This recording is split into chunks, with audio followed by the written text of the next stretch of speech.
Good morning, everyone. We are so delighted to have you, all of you here. And it's such a great pleasure to have our wonderful people from Andrews University. Thank you so much for joining this great academic event. Muy buenos días, estamos muy felices de estar aquí.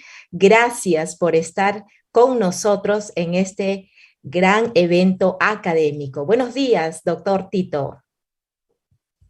Muy buenos días, apreciadas desde Sandra. Buenos días, queridos líderes de la Universidad de Andrews de Estados Unidos. Buen día, doctor Raúl Acuña, y a todos los participantes. Sean bienvenidos a the First International Academic Week. Thank you, and we just want to welcome everyone and thank you for joining to this online event. This is the first International Academic Week, and we are very delighted to introduce to you all the people from Andrews University. And here we have the president of Andrews University, Dr. Andrea Luxton. Thank you so much for joining, Dr. Andrea Luxton. Also, we have our provost from Andrews University, Kristen Arthur. Thank you also for joining. Dr. Elaine Thorpe, Dr. Janine Lim, Dr. Cedric Vine, Stephen Payne, thank you also, and Carolina Gomez-Jones. We are so happy that here in this university, we have our sister institution of Andrews University. Ahora queremos dar inicio a este gran programa, el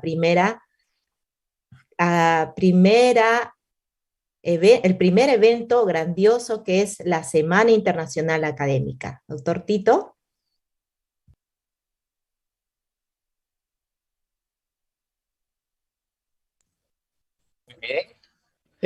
Como ya mencionamos, este evento está siendo organizado por nuestra universidad, para todos nuestros docentes, para todo el público. También está siendo transmitido por nuestras redes oficiales de Facebook y YouTube.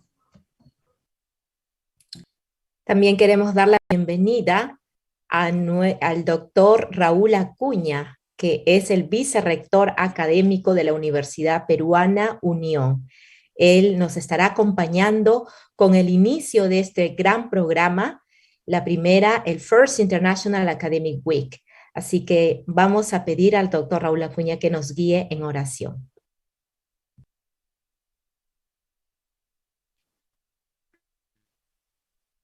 Vamos a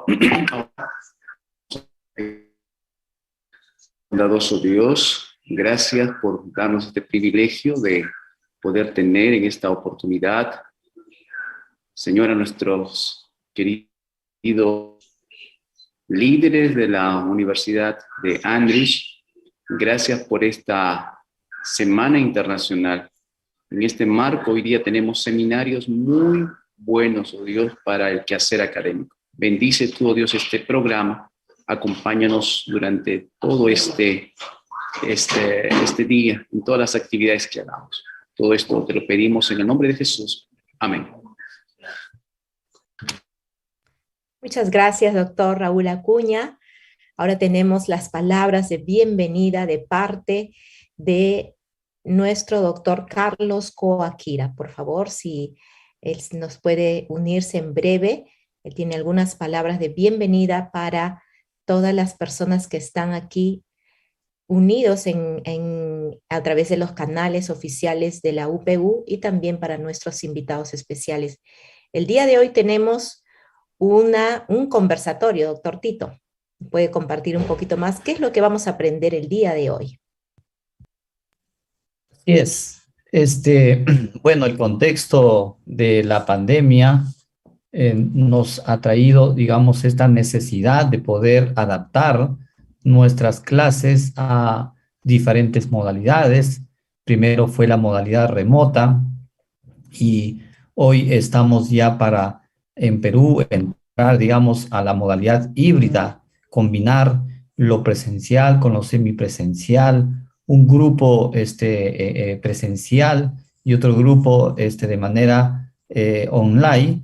Es así que hemos coordinado con los académicos de la Universidad de Andrews para que ellos nos cuenten sobre cómo están haciendo la enseñanza en la modalidad híbrida. Así es.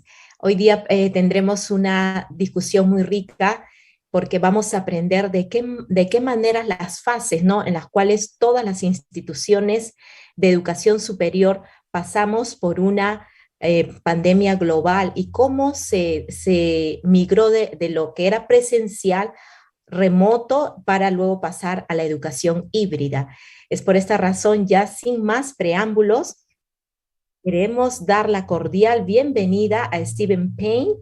Él es la persona indicada, invitada también para poder aquí darnos la bienvenida y presentar a todos los doctores que el día de hoy nos engalanan con su presencia aquí desde la Universidad Andrews University. Bienvenido, Stephen, el tiempo es tuyo.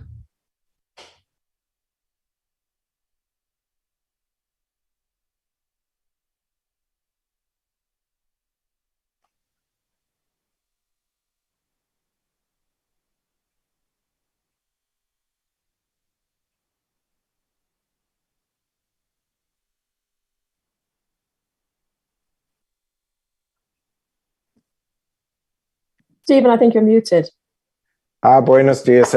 Good morning, everyone. Sorry to be quiet. It's unusual for me.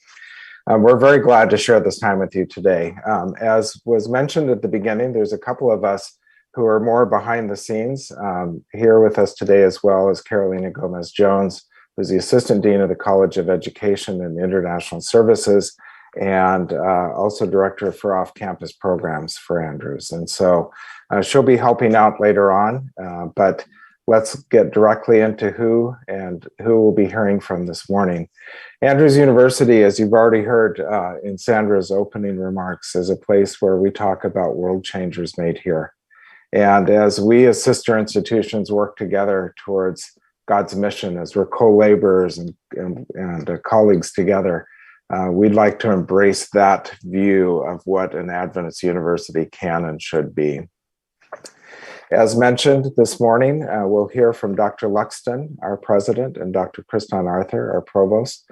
Dr. Luxton has some other appointments today, so she'll need to slip away after she says hello, but Dr. Arthur will continue with us. Also, Dr. Elaine Thorpe, Dean of our College of Education and International Services, our Associate Provost for Graduate Education, and Dr. Janine Lim, who's Associate Dean of the College of Education and International Services. She works with online higher education, so a very relevant perspective to what we're about to talk about today. And you've heard and seen, or at least seen, Dr. Cedric Vine. He's the Associate Professor for New Testament in the Seventh-day Adventist Theological Seminary. Shortly before 11 this morning, we'll also have Dr. Anthony Bozeman join us, and he'll do kind of a half-hour mini session right at the end, doing some more show and tell, as Dr. Vine will do during this presentation this morning. So right now, I'd like to again introduce my colleagues and my bosses, Dr. Thorpe, Dr. Luxton, and Dr. Arthur. Dr. Thorpe, I just gave you a promotion. Thank you again, everyone. We're glad to share this time together. Thank you very much, Stephen. Buenos dias.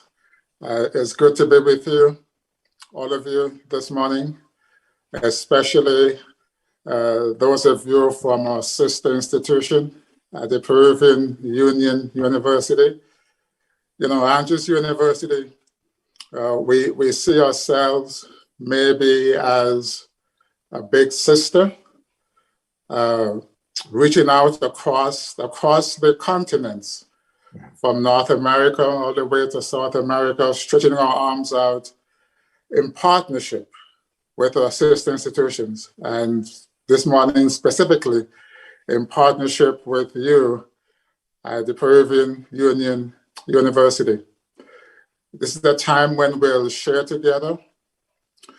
We'll learn from you as much as you might learn from us. We might even learn more from you than you will learn from us, because we know it's a partnership. It's a partnership where both sides will benefit. We'll benefit much from you in this conversation this morning. Of course, we do have some of our graduates who are on the faculty at your university. And that's the way it is. Andrews has many sons and many daughters. So this morning is like a reunion where we reach out to our sons and daughters and thank you for this important work. We're all in a mission together. The mission not only to provide education for this life, but education for the life to come. It's the mission that Christ has called us to do. This important work that's a part of Adventist Christian education. Thank you for being part of this work. We're thrilled to be here with you this morning, and we look forward to the collaborative conversations that we'll be having.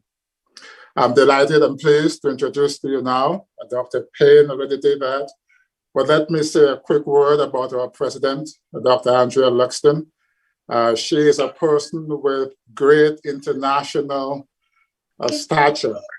She has been the president at our university, or university over in England. She has been the president of a university over in Canada. and she's now a university at Andrews University. We love her tremendously. She's a great leader and a great friend. Dr. Luxton, please share with us.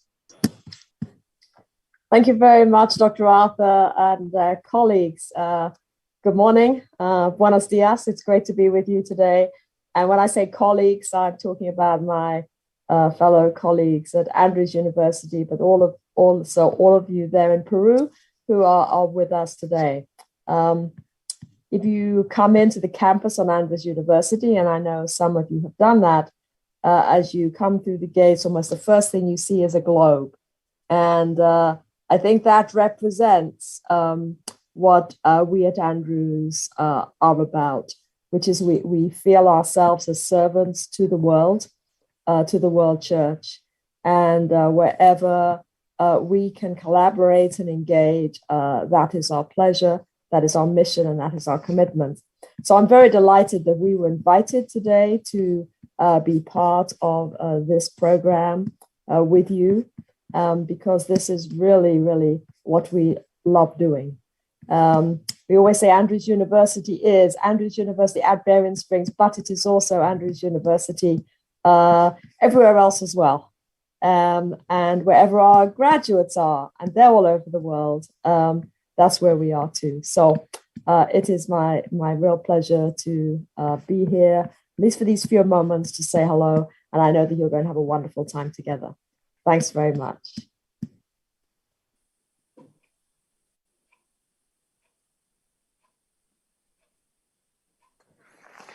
Thank you, Dr. Luxton and Dr. Arthur. I think we'll dive in right now, and Dr. Thorpe and Dr. Arthur will begin with the slide that you see right on your screen.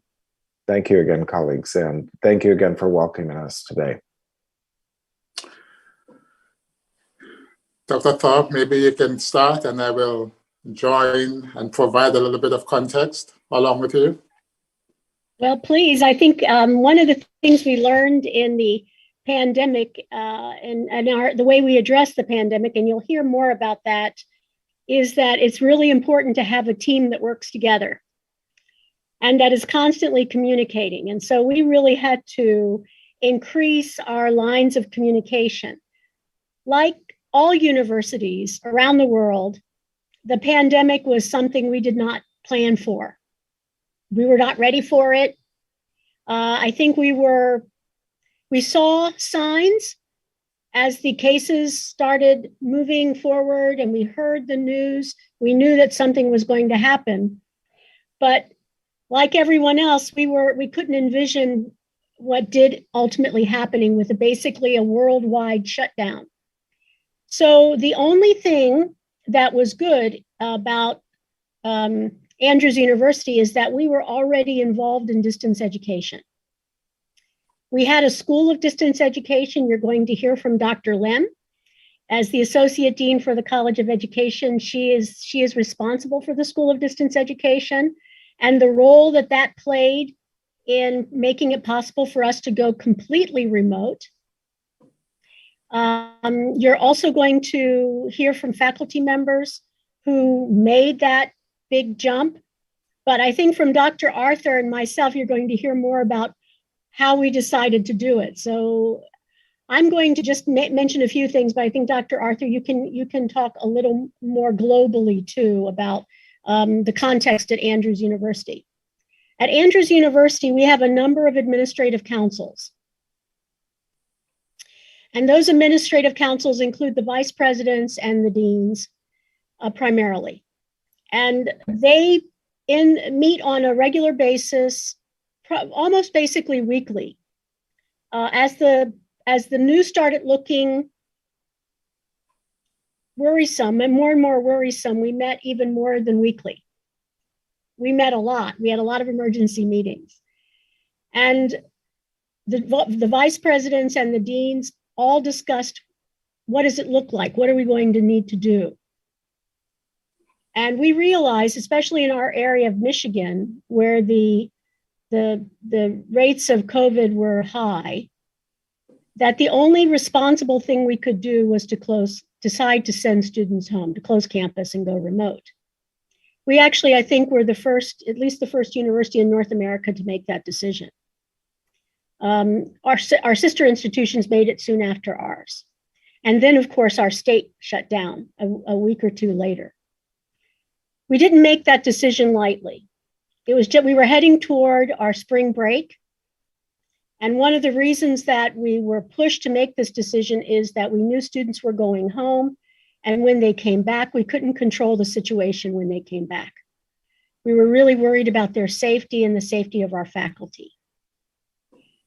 And so we decided that we would have remote courses after spring break, that students would not come back. The only students who remained on campus would be the international students or the students who had no place to go. And even they, especially after the state lockdown, had to study from home. This was not an easy decision to make. It was a very difficult one. And we made it with a lot of prayer.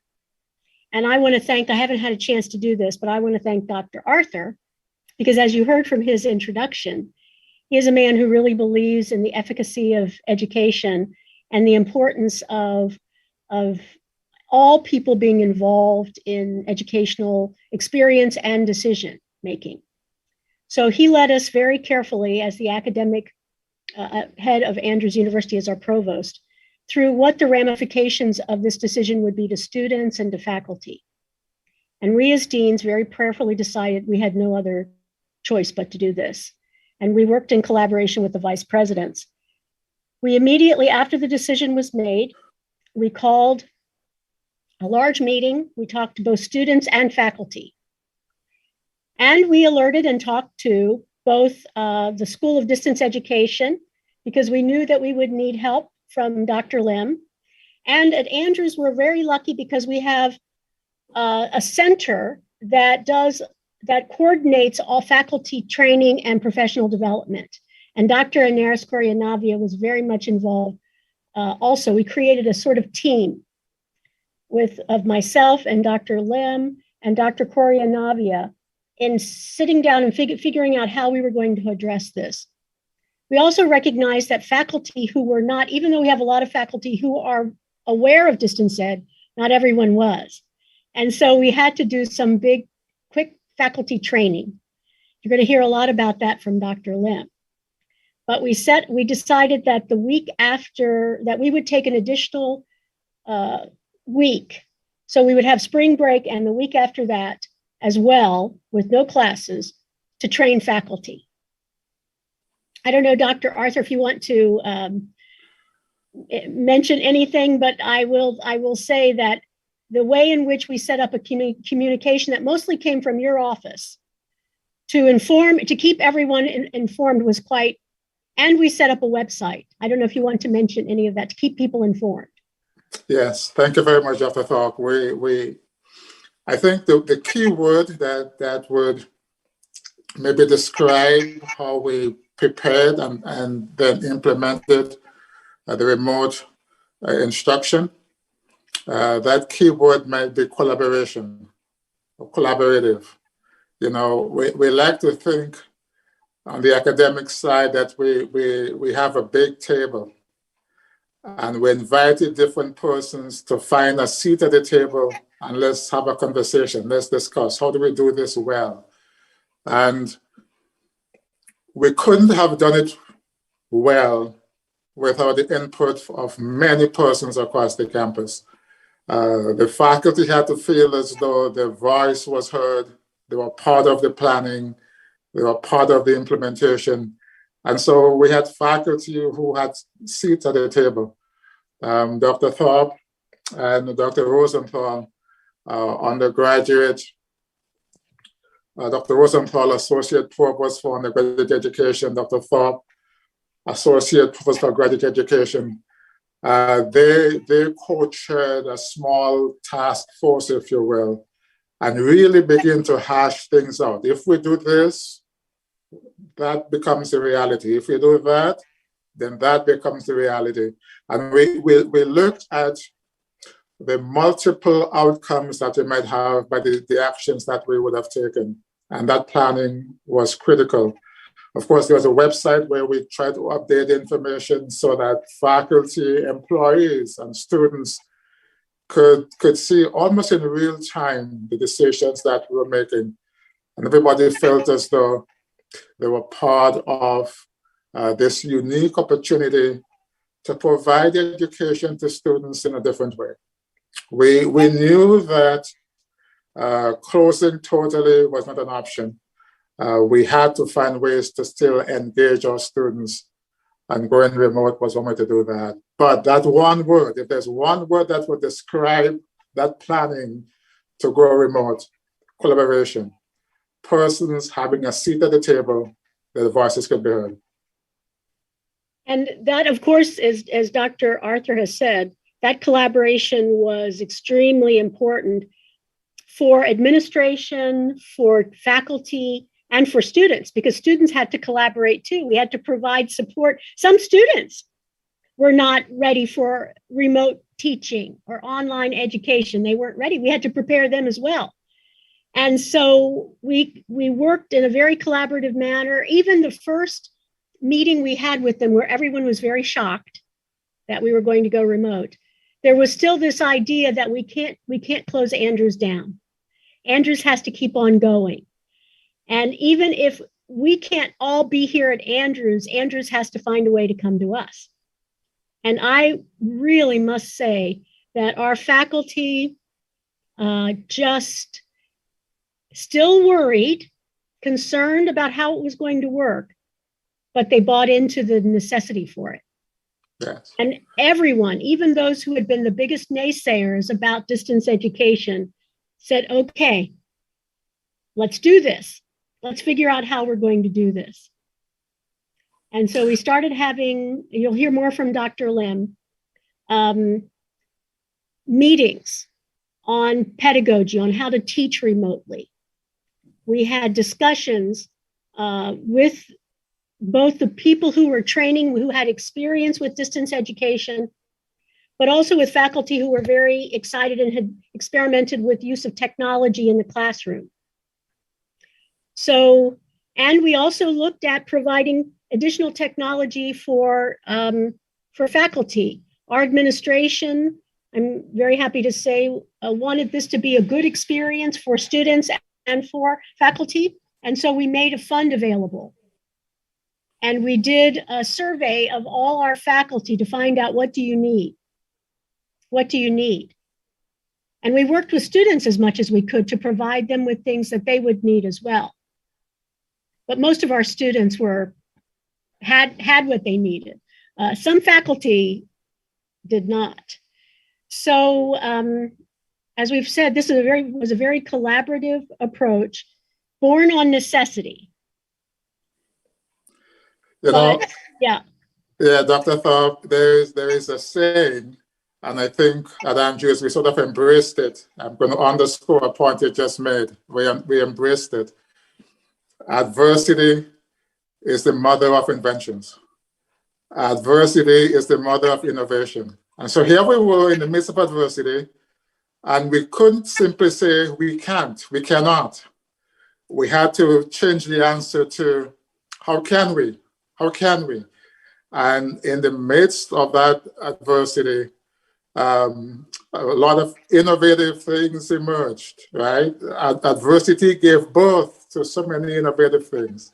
And when Dr. Lim and Dr. Vine and Dr. Bosman present to you later this morning, you would hear some of the births that came out of that adverse situation. And I think as Seventh-day Adventist Christian educators, this may be a good takeaway for us.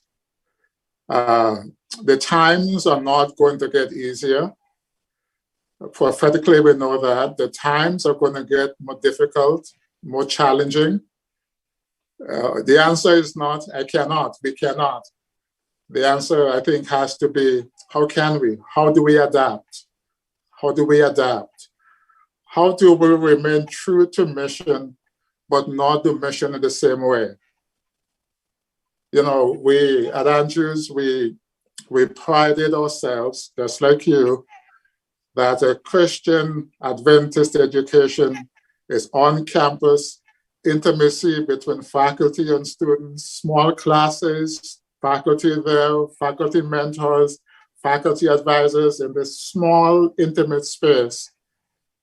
But when we couldn't do it exactly that way, we still kept the small, intimate connections, but differently. And I think one of the things we have to always keep in mind, we remain true to mission, but the ways in which we meet and fulfill that mission might change. Adversity being the mother of how we do things differently. And helping us to the foundation for innovation and exploration for new ways to do things, but also a great way to focus your attention on what is important. Yes. And what is important at the very bottom of all, for all universities, is educating the student, giving them access to the education they need to continue to move toward the degree, to move toward their credentials so that they can succeed in life. And we didn't want to disrupt thousands of our students who ended up being basically all around, definitely all around North America.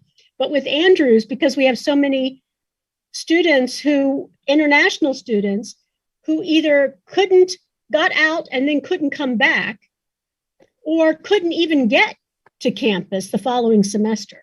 So we had to learn how to do things in a new way to reach out to them, or else we wouldn't be really fulfilling our ministry, which is basically to provide Christian education to our students.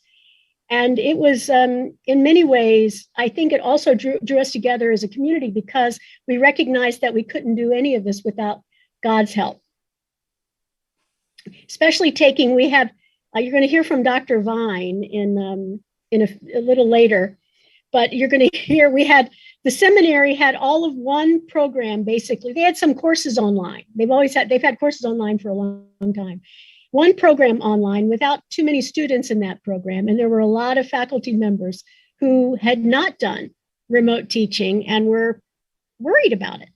So we had great groups of faculty across the university who had little experience with distance education, and really training them over a period of 2 weeks really did mean dedication on the part of faculty, administration, but also the leading of God. And everyone spurred on by the fact that if they didn't do it, they wouldn't be able to meet the needs of their students.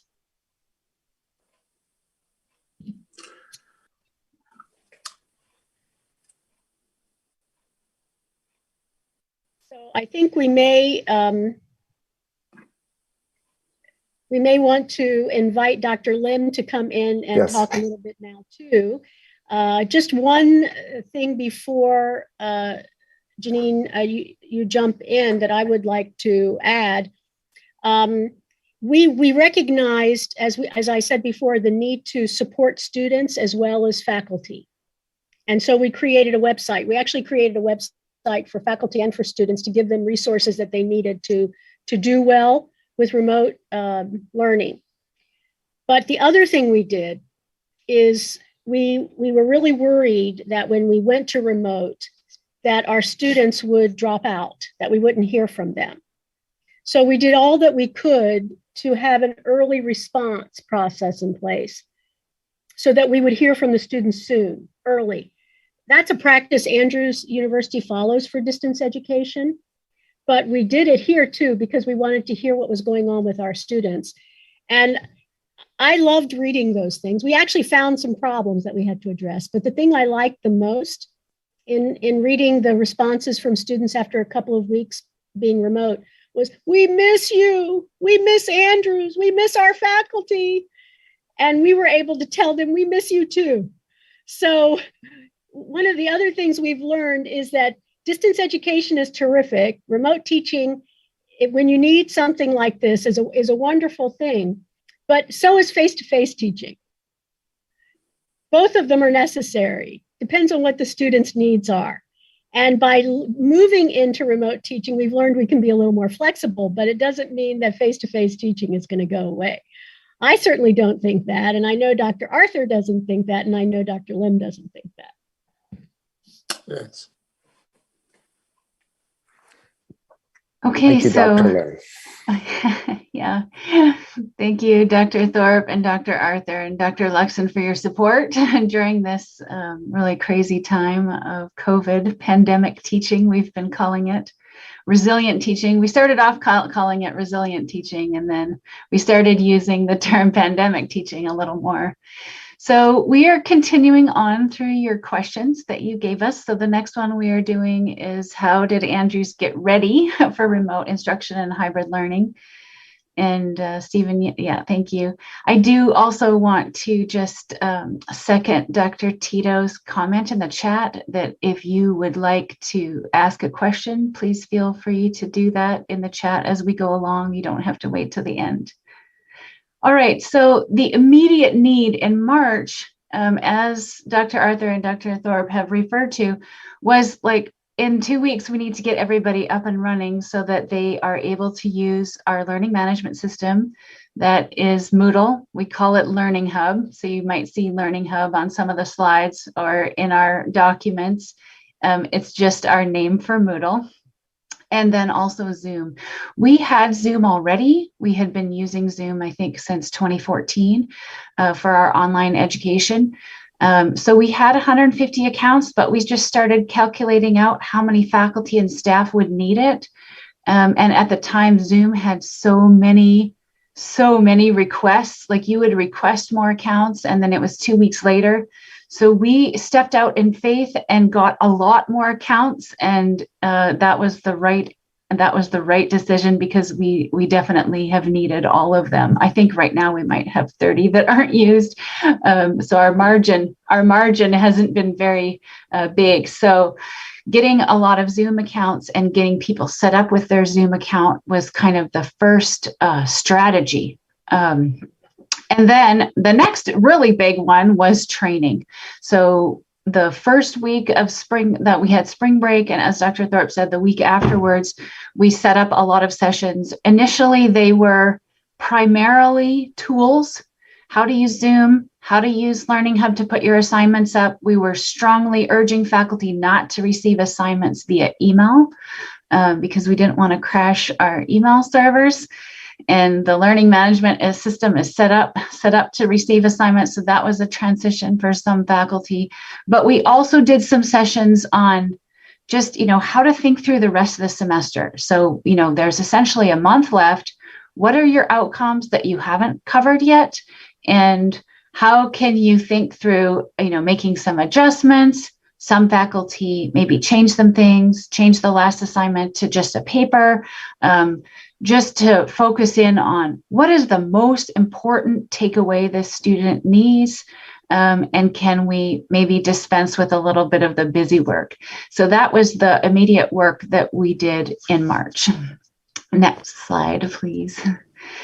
After we got through spring semester, I think that was kind of like our, get in order and figure out how we're doing this. We started looking towards the fall. And it was pretty clear with the fall that we would have to be doing more training, that we would need to ramp up the quality of what we were putting in Moodle, and that we needed more equipment, because now we were going to accept students to come back in the fall, but some of the students would still be remote. So what would we need to do for that? So the first thing, of course, was more workshops. We ran more workshops the summer of 2020 than we ever have. And that was in collaboration with the School of Distance Education and the Center for Teaching and Learning. We pulled in faculty to share what great strategies they had done in the late spring semester, and just, I think we are running 2, 3, 4 workshops every week all summer on a variety of topics, which I'll share later. I understand these slides will be available for you as a resource. Another thing that we did, and I kind of have a picture of this on the slide here, is we set things up so that we could make the Moodle space a little more welcoming for the students and provide extra resources. This is work that we did in our online classes, but we hadn't tried to do it in the face-to-face classes because, face-to-face students, they wander around campus, they go to the ad building, they go to the Student Success Center to get what they need.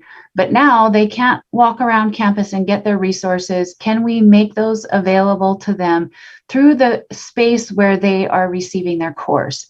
So you can see that the first picture on the top is we put in for each department a branded picture that was about their, they picked the picture.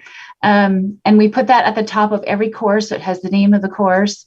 So we could have a more professional look of all the courses in Moodle. And then we also added on the outside bottom right picture has the support page. So we put in the teacher contact information. These are things that we were doing already for online courses, and now we started doing them for every course at Andrews.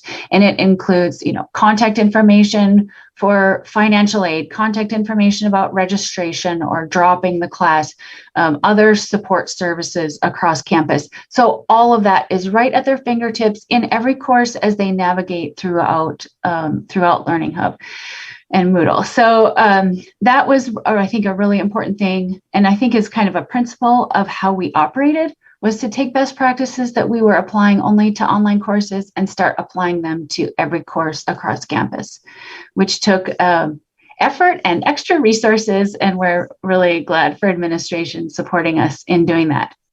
The other big activity in the summer of 2020 was working on the equipment. As Dr. Thorpe talked about, we set up a little task force.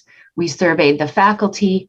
We were able to acquire, beg some money from administration for equipment, because now we needed to set up a way for teachers to teach well from the classroom to students in the classroom, as well as students not there, as well as with their mask on. And as some of you who are listening might know, that is a very difficult challenge. So, of course, we are trying to spread resources very thin. So you're going to see a little bit later some more high-tech solutions, but we were not able to do that across campus because we didn't have the funds. So we ended up starting with just kind of a base. Let's make sure, first thing, can the students who are not in the room hear the teacher as our most important piece? If you don't have audio, it doesn't matter how everything else works. That's kind of the foundation. So we worked on wireless instructor headsets, two different kinds, a lapel mic or the kind the preachers use, where it's on your head. So we had both of those, and we let the faculty choose. We also had, we gave them a choice of a low cost little mic that's made for like 10 to 15 people around a table. That worked for small seminar classes where the students in the room could, their audio could be picked up as well. And then getting webcams for the faculty. We did 3 rounds of equipment purchasing where we gave recommended choices that was vetted through our IT audiovisual team. And then we also considered other choices. So for example, you're going to hear later from Dr. Bosman. His department was one of the ones where they were like, okay, that's nice, but we would like this instead. And so we considered those as well in this task force that included administration, Center for Teaching and Learning representation, School of Distance Education representation, and ITS representation. So that process continued on into the fall as well. And I think that kind of segues into our technology and software. What technological resources and software do we use? Did we use? Are we still using? So as you can imagine, there's in a university that has a lot going on, people have different ways of doing things and different resources that they want to use. But we do want to share with you some of the tools that we use that are kind of standard across the university. So let's start with Dr. Lim. Yeah. Sorry to interrupt. Yeah, go ahead. Dr. Arthur does need to leave at 10, and I've just got a note from Carolina that we'll try to do a brief series of questions at the end of each section. Okay. I think the main question that we have at this point, and Carolina, maybe you can review the chat window as well, is as you teach, I think you've spoken a bit to this, Dr. Lim, but as you ask teachers, what do they need? What did the teachers say to you unprompted? Oh, yeah. Well, we actually we did our survey in two ways. We, Dr. Anaris Kuryanavia and I both split up the different departments, and we went to meet with them. And then some departments wanted to fill out a survey. So we had a wide variety of what people said. Most were concerned about the camera and the microphone.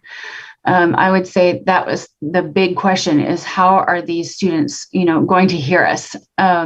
We also had requests for software that we didn't currently have.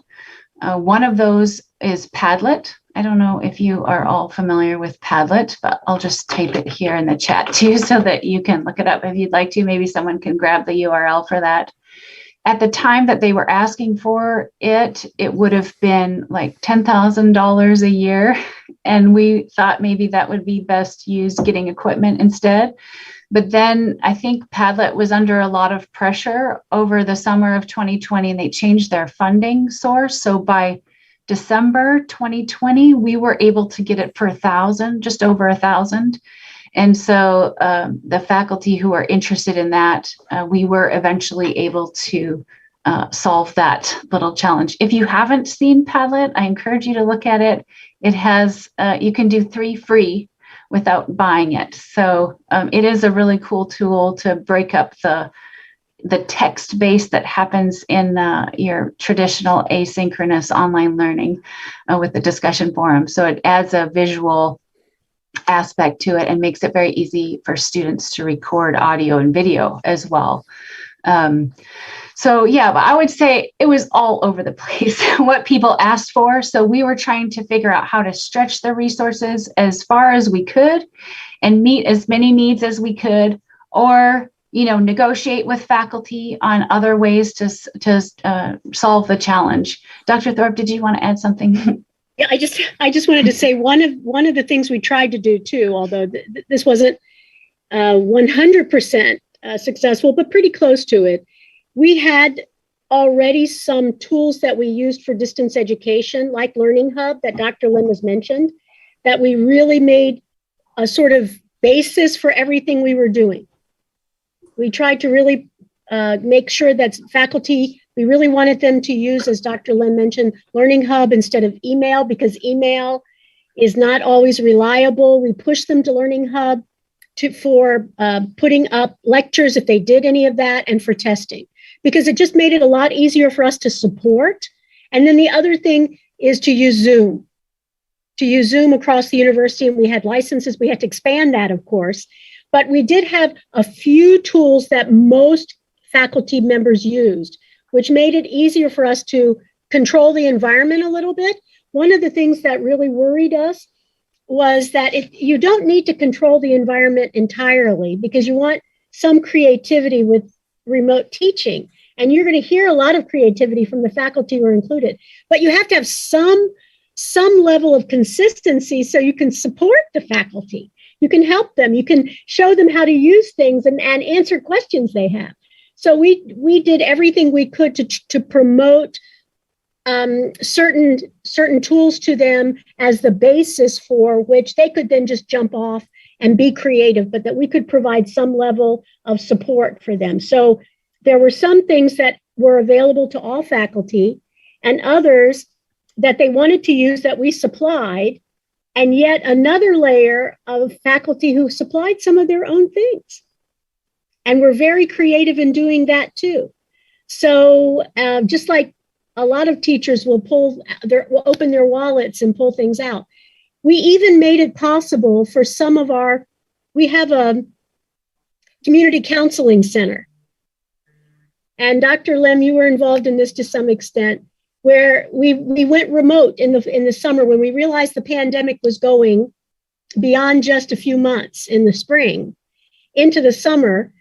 We actually made it possible for our students, for our faculty, and for our patients to do remote community counseling. That was a lot of work, but we were able to do that. And again, making use of some of the materials we already had as a university that were already available to us. The medical use of Zoom, it required a little extra work as well. We actually set up a separate sub-account in Zoom for a couple of areas, the counseling and testing being one of those, so that the security is tighter. And there are rules in the US that need to be followed, and we worked with Zoom on that. So I think that's another piece of the puzzle that we had to work on. So this slide talks about our technology and software, as Dr. Thorpe was talking about, things that we already had within the School of Distance Education that we expanded out for everyone to use. So we've talked about Moodle, our learning management system. I think at UPeU, are you using Moodle, or I think maybe you have your own learning management system that you created? I'm trying to remember. I feel like I knew this at one point. Maybe, yes, you have your own, right, Sandra? UPeU. Yeah. Right. That's right. Patmos. I remember that. So, yeah. So you know what it's like, right, to make sure that the tool can do what the faculty need. We've talked about Zoom. The other tool I want to talk about is Panopto. Panopto is our video streaming software, and it took us a while to learn this. And actually, I think the technology had the capability, but it was really in August that we really started getting this set up, between making a meeting room in Zoom for the class, going to Panopto and saying, this meeting goes in this folder, and then getting that folder integrated into Moodle. So when faculty had that set up, they just hit record, and within 2 to 4 hours, the recording is available for the students, and they had to do nothing. I think this piece was really, really critical, because, you know, nobody wants to be dealing with video files and moving them around and trying to edit them. It can be really a challenge. So Panopto is a key aspect as well. And then in the top right, I wanted to mention this. Our seminary, we keep featuring the seminary, but I think you'll see why. Our seminary, Center for Online Learning, has a process of recording lectures in the classroom already for the online classes. And that's a picture there of that actually happening in the last couple of weeks. You can imagine that the requests for those recordings went just skyrocketed. So that team also, which is part of the School of Distance Education, was extended quite a bit as well. And then I put Microsoft Teams on here. We started dabbling with Teams on more of the staff side in the summer. So I know our presentation today is supposed to be mainly about instruction, which it is, but I did want to mention that one of the other problems we had to solve that happened in the summer was, how do we make sure that the offices are available to students and that even people can call each other? Everyone's working from home. Let's say no one's answering their email. Like, how do you call them? And that is something that we have started using Teams for, is the inter-office collaboration. And even in preparing for this presentation, just that collaborative work that happens behind the scenes we're doing with Teams. So with that, I am going to turn it over next to Dr. Vine, and he's going to take a deep dive into specifically what happened for him and his teaching in the seminary. And that will give you an example, I think, of the kind of creativity that happened across campus. Thank you, Janine. So I would like to share with you 3 examples of how we have used technology in our teaching at the seminary. I'm a New Testament professor and have been teaching for 6 years at the seminary. So this is the most expensive option. This is a room, and we've got about 20 classrooms in the seminary. And we have kitted out this room with sort of the maximum technological options that we can see at the moment. It's cost us around $25,000. The picture on the left is looking at the front of the classroom, and you would be standing at the lectern there teaching. We've got 2 screens where we can either show our PowerPoint on one screen, and students who are remote on Zoom on the other. It allows the teacher to choose what goes up on each screen. We can also project onto the whiteboard, and you can write on the whiteboard. So it gives you full interactivity. And then the picture on the right is looking at the back of the screen of the classroom. And here we have another two large TV screens, monitors, where the professor can choose what he or she wants to see on each of those monitors. So you might have your PowerPoint on one and the Zoom screen on another, so you can see students. So it gives the professor the ability to control with 4 screens what the professor sees and what the students in class and remote also see. You'll see, can I go to the next slide? So you'll see one of the problems we have is making sure that the students who are in the class can hear the ones who are remote, and the ones who are remote can hear the students who are in class. And so we've kitted out this room with some fairly expensive microphones and speakers, and you can see they're ceiling mounted. So that's what you can see on the left. On the right, we have our control unit, where the professor is able to control what goes through each of the different screens. They can have a camera, they can do their PowerPoint, they can do Zoom. So it gives great functionality and control for the professor. One of the issues we have encountered with this is that some professors like Mac, Apple, and others like Windows-based machines. And so, you know, this is like getting 2 groups of football supporters to be friends. It's very, very hard. Each has their preference. So we are looking to make this as simple as possible. So the professor can bring their computer, plug it in, and can, without any problems, control all the different technology. We are looking at Zoom Teams. I believe that's what it's called. That's another option. Zoom Room. It's Zoom Room. Zoom Room. Yeah. Zoom Room. Yeah. So that's another option we're looking at. And hopefully that will make it even easier. So the professor actually just plugs in their computer and then signs into Zoom Room, and that controls everything. So there's one example of what we are doing. As we're moving back to face-to-face, we have a group of students who still want to do remote learning. And this can be for many reasons. It can be for health reasons. It can be for financial reasons.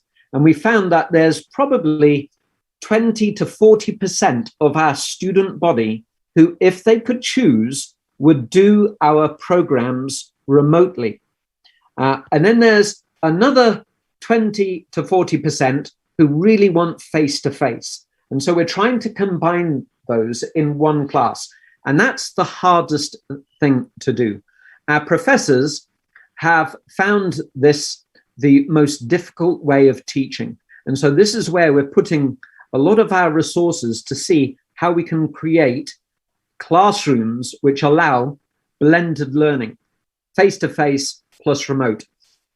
We have some good news in that we've just been awarded an endowment. I'm very, very happy about this because we've got enough money now to kit out another 3 or 4 rooms like this. Yeah. So this then allows us to offer our programs or some of our programs fully remote if that's what students need. So there's our most expensive option. And this really needs to be directed at an institutional level. Okay. Stephen, can we go to our next screen? So this is a little room. It's soundproof. It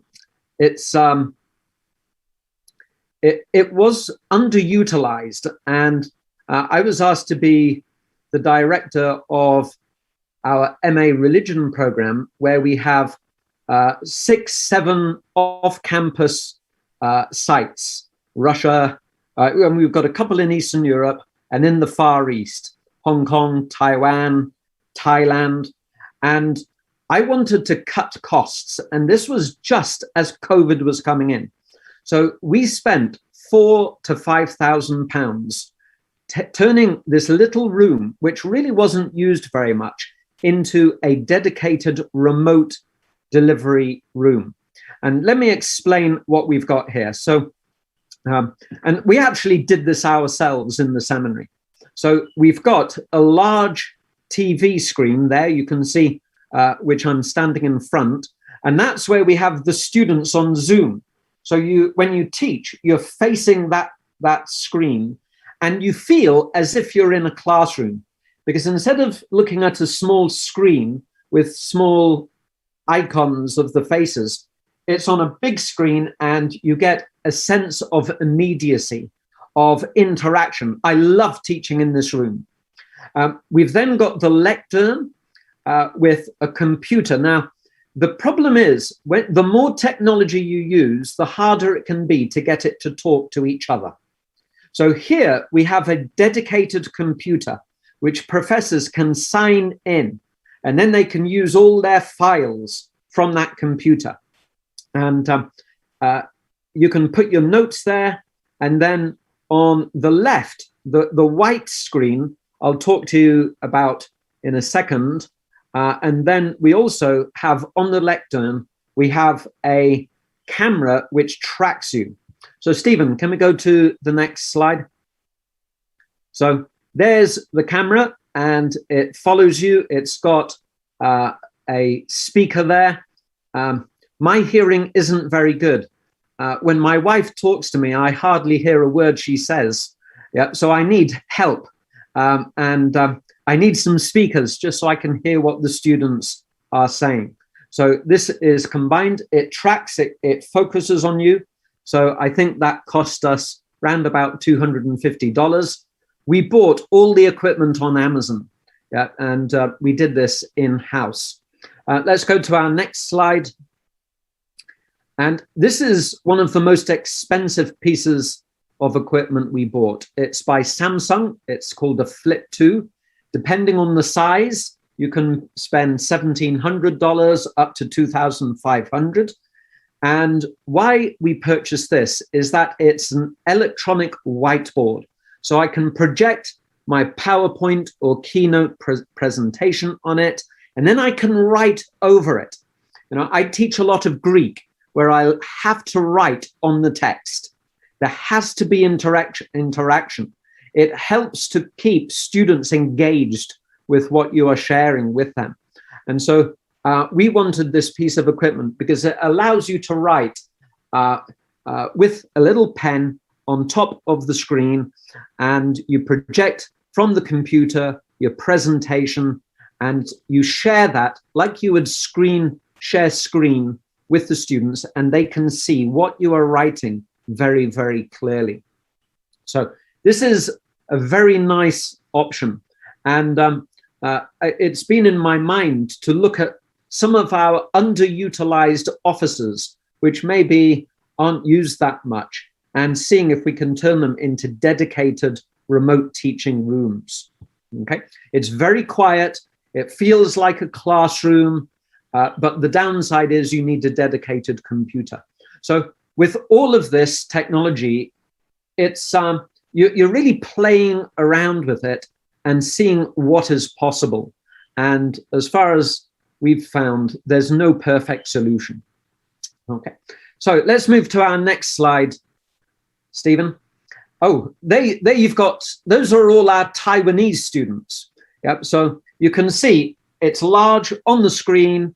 They can see you, they've got their webcams turned on, and it's like being in a classroom. And it allows for a lot more interaction than when you're just sitting in front of your computer. So it's creating a online classroom experience. And it's reasonably cheap, you know, £4,000 to £5,000. We have paid for this easily by just saving airfare sending professors to some of these places. So it's paid for itself a couple of times over already. Okay, let's go to our next slide. Now, this is my favorite way of teaching. The reason is that I can teach in my office or in my basement, and I can teach with feeling semi-relaxed, you know. I can wear my jeans and my slippers when I teach. Yeah, it's one of the things I boast about. I teach at the seminary in my slippers. This is probably the cheapest option, and it's the one which I found is easiest to use. So I'm in my office. I can set this up in my basement with a green screen behind me, but I have my computer there, and I've got a presentation being played, and the computer is linked to a screen. You can see it at an angle. That is a Philips touchscreen monitor. Now, if you know anything about Apple, they don't do touchscreen because in their wisdom, they believe that customers don't want them, even though we do. Okay, so I had to find a workaround. So I bought this touchscreen monitor, which would work perfectly fine with a Windows-based touchscreen computer. And then I had to buy some software, which is called TouchBase. It's from the United Kingdom, and that cost $130. So combine that with $320 for the monitor. I chose this monitor because it's got a very, very strong base, and you can tilt it. It's the type of thing you would see if you went into McDonald's and made an order. Not that I've ever been into McDonald's. I'm health reform, you understand, okay? But it's solid and it's strong. So, you know, when I get excited and I'm appealing to my students, yeah, to give their hearts to the Lord, and I get overly aggressive with my equipment, it is durable and it works very well. I can adjust and tilt. And why I bought this is because when I teach Greek, I can't be using a little screen and writing on a little screen.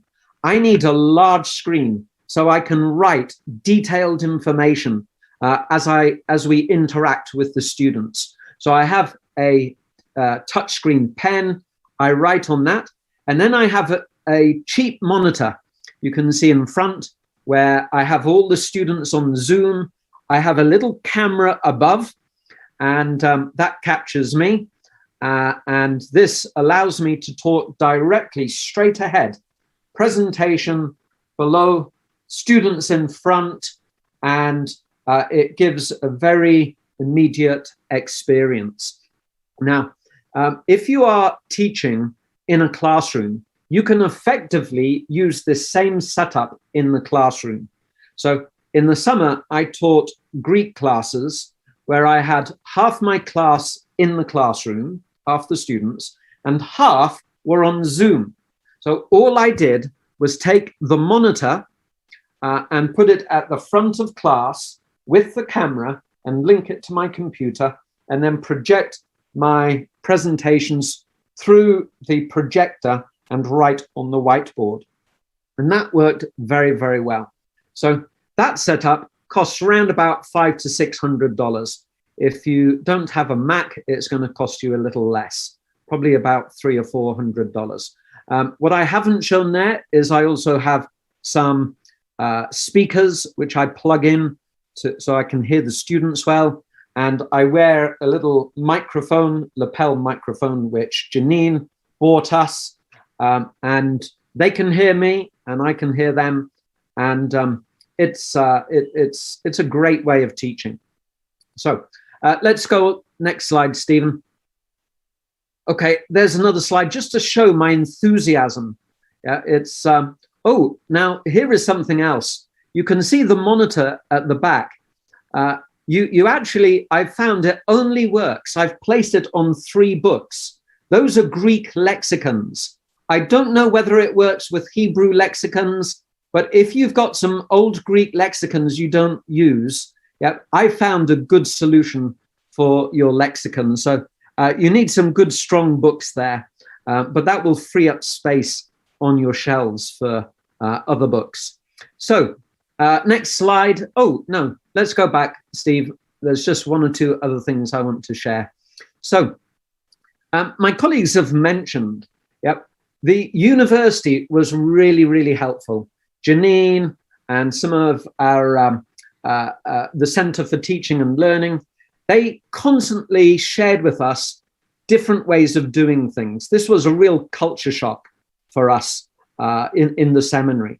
And so what we had was a bit of top down, this is what you could do. And we had a lot of bottom up peer-to-peer learning. I'm in the New Testament department, and we were having monthly meetings where if we had an hour and a half, instead of discussing lots of administrative issues, we would spend an hour where we would be sharing with each other what we found works. This was really, really important because in every department, you'll find some people who love technology and some people who are really scared of it. So it allowed us to teach each other at as slow as necessary to show colleagues what we could do. We've also got at the university faculty fellows. So these are professors who've, for whatever reason, have been chosen as, I don't know, examples to colleagues. I'm one of them, and it's our job to bang the drum and to show colleagues what is possible with remote learning. So it's been a very, personally, I think, there's the management line, never let a crisis go to waste. And so it's allowed us as a university to really broaden the ways in which we deliver our programs. And that's, I think, ultimately to the students' benefit. Stephen, that's probably as much as I want to share. If there are any questions. Thank you. I think there's a couple of questions in here. Regarding the access to the slides, where people want to see what the resources are, the tech tools that were used. I think also, Cedric, I don't know if you have the Amazon links to the different things that you bought. I think our friends in Peru would love that too, if we could add that. I'll put them in the chat now. Okay. Great. And again, our plan is to provide Sandra with a PDF of this with all of the hyperlinks included. And so once we're done today, we'll work on finalizing that, maybe also trying to add some of these links that we're talking about right now before we send it along. So good. Thank you.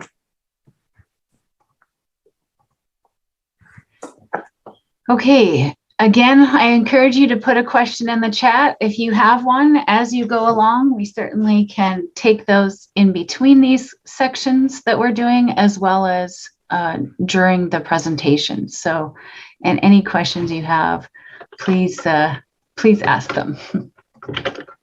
Okay, so now we want to talk a little bit more about training. We've talked a lot about training, actually, and I think that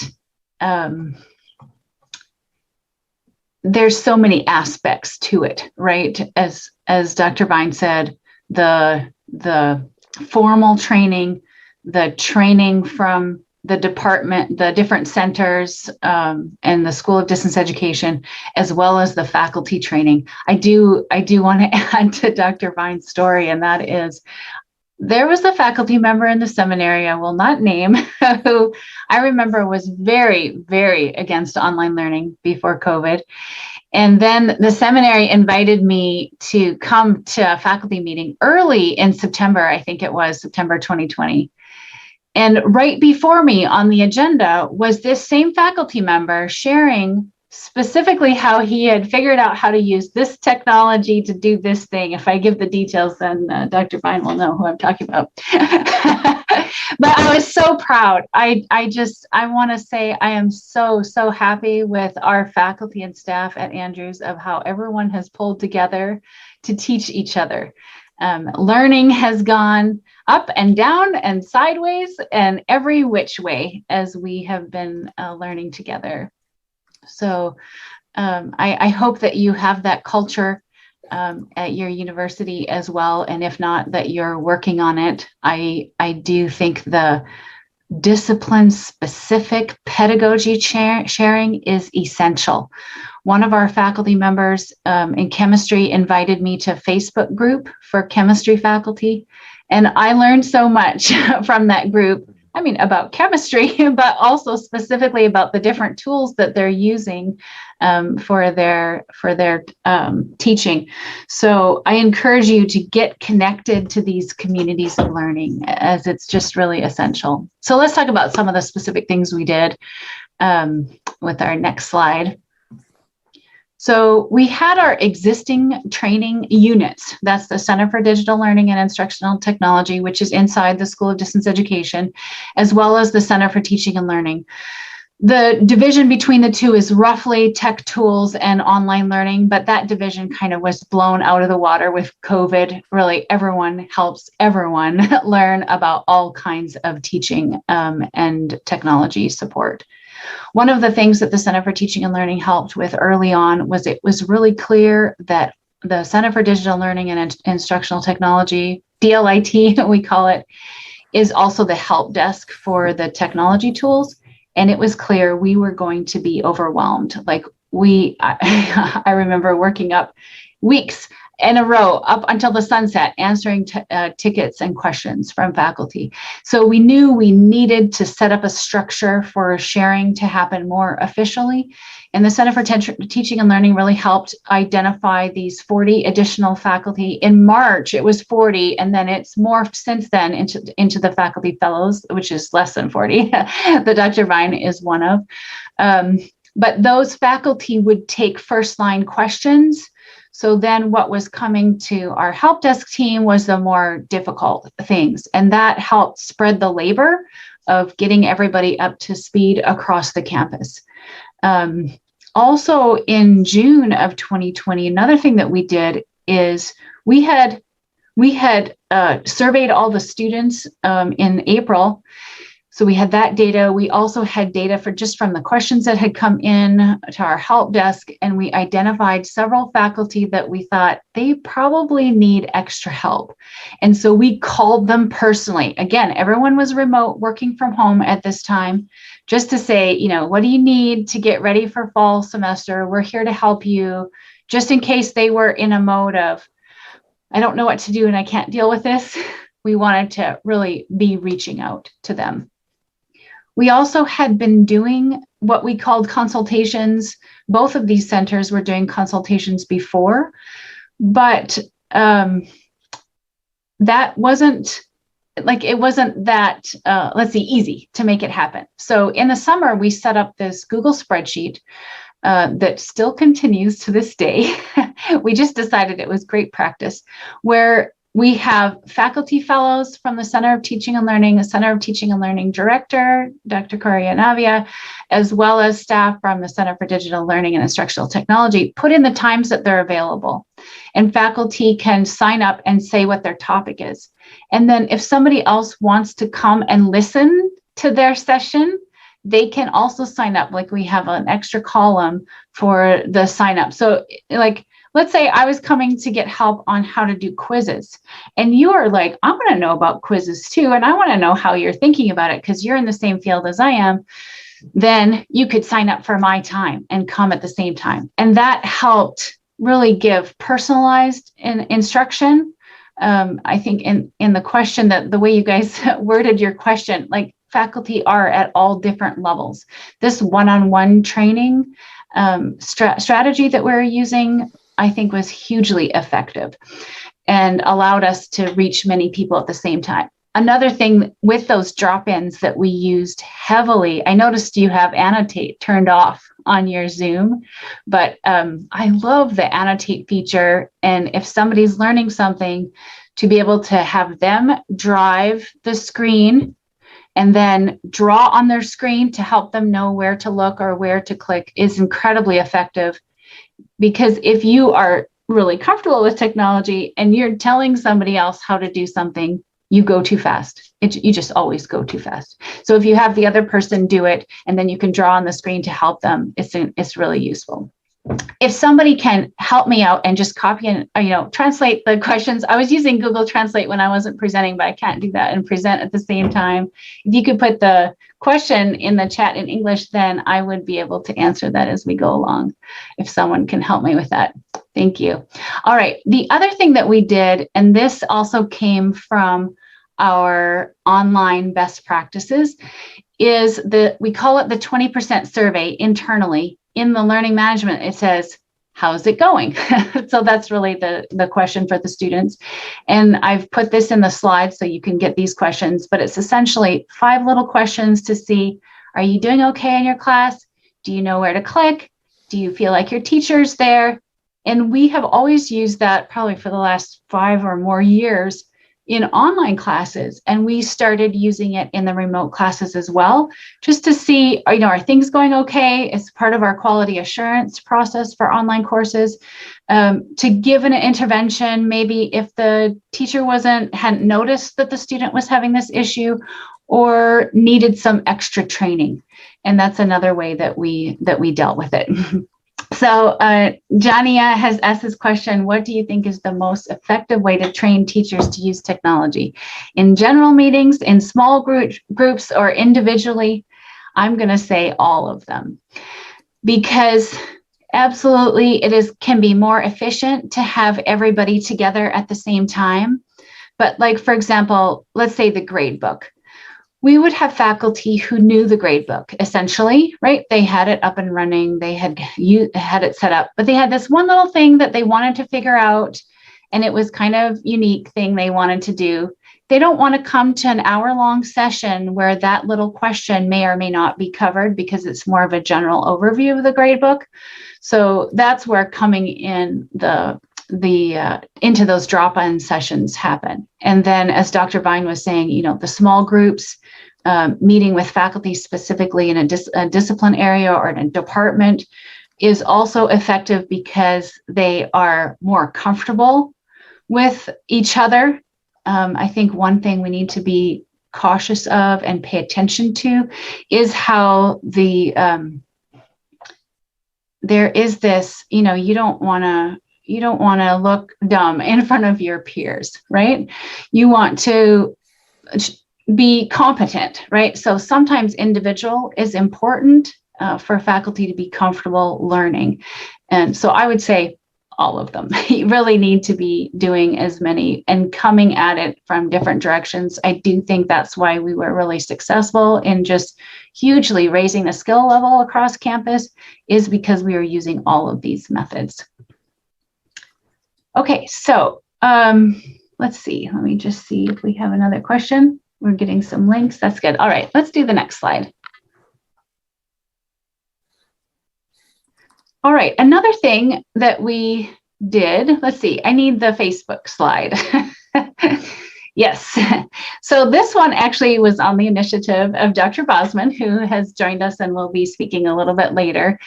And this is another method of training. So for Jania, who asked about how to do training, using social media is another option. Now, I do want to say, please don't try to join our group, because we are only letting faculty and staff at Andrews into this group, just to keep it as a safe place for faculty.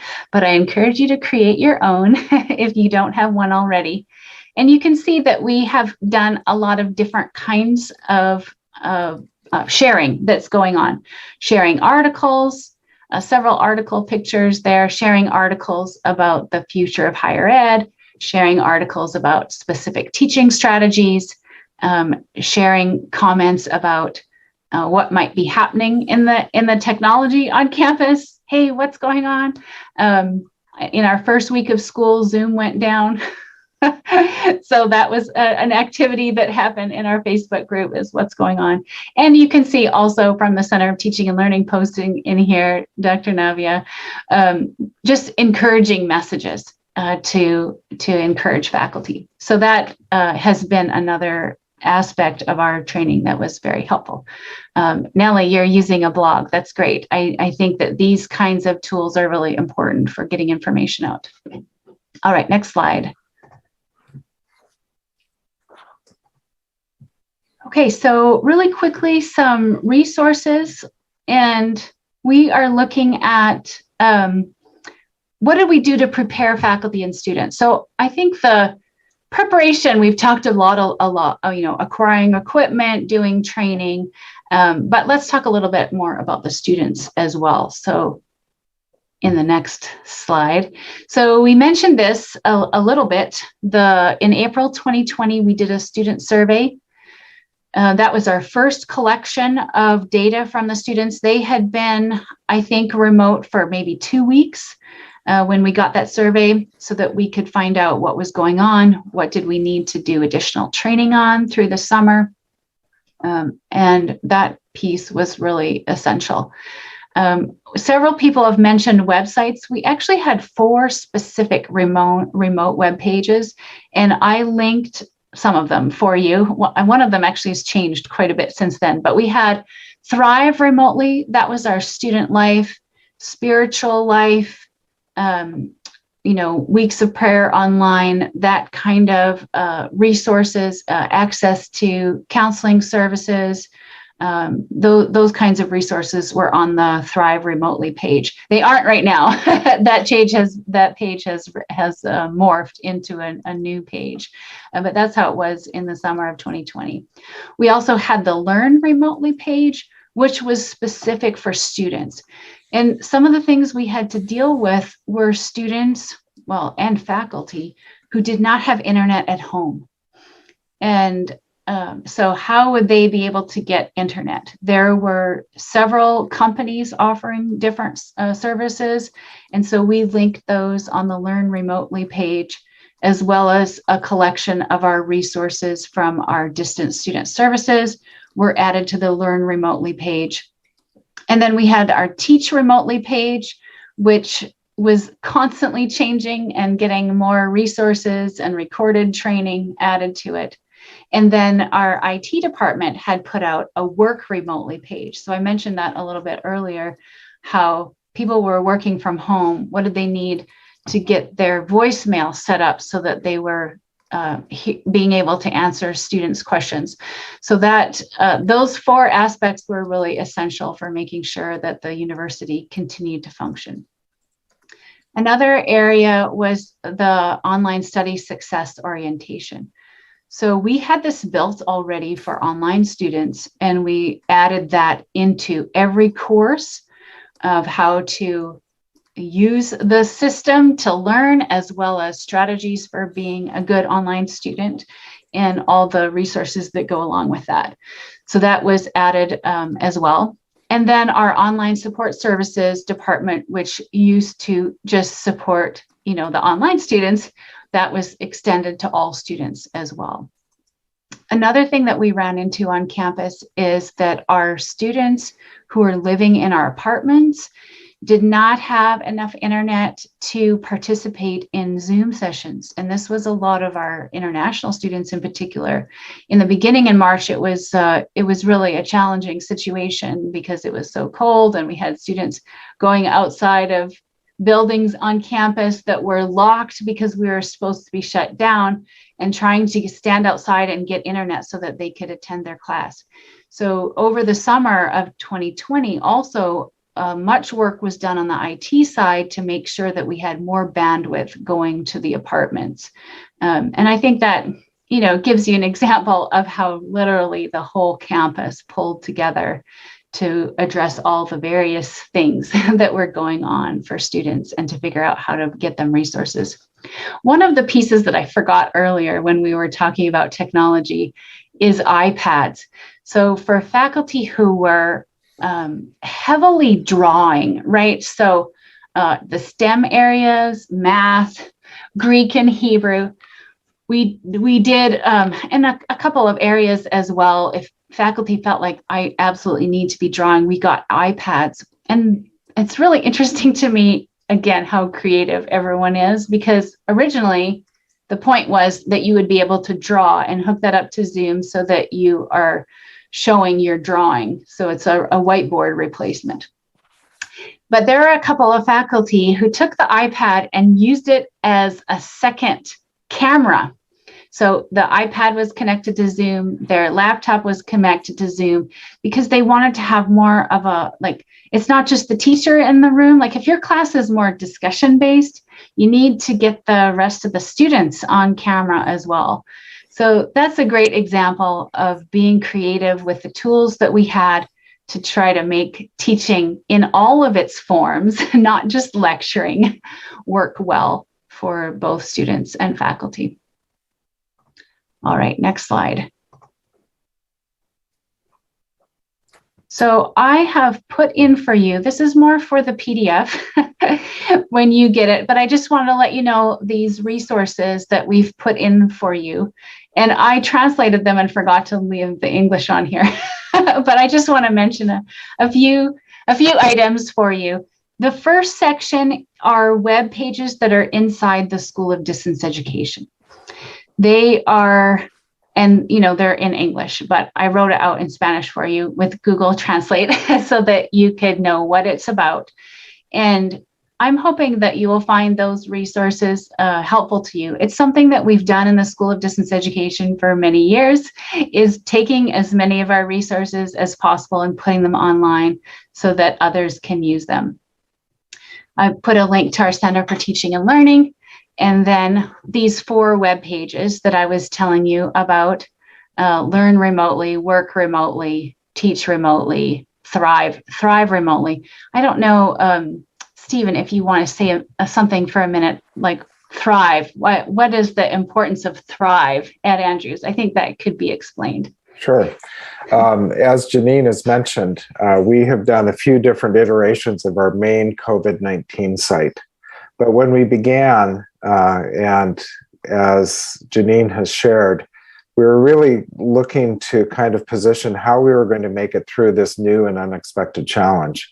And so the idea of Thrive Remotely really was an attempt in our first iteration of the website to talk about how our community can thrive even amidst these difficult circumstances. And it was thriving as you worked, thriving as you taught, thriving as you learned. There was a lot of work and content on those pages that dealt with thriving emotionally and psychologically and spiritually. And so in our first few months of talking about COVID-19, the main website for Andrews University, and you can still find it in the archives, really took that approach of saying, even as we're facing this together, even though it's really hard, we're committed to helping inspire and inform you on ways that we can thrive as a community. And again, in the context of Adventist education, from a whole person perspective, how do you thrive physically, wellness? How do you thrive emotionally and spiritually? Janine, I think, was talking a bit earlier about using Zoom for counseling sessions, that we really wanted to talk not just about the sort of process of how we're going to move forward as a remote institution, but how we'll thrive.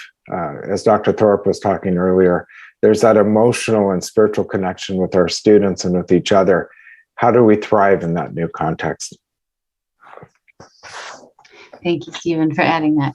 The other thing is, I know we have had participation from your university in Peru here on the Adventist Distance Education Professionals group, but we had several sessions in 2020, and specifically where we talked about how we responded at each of our institutions to COVID and shared ideas.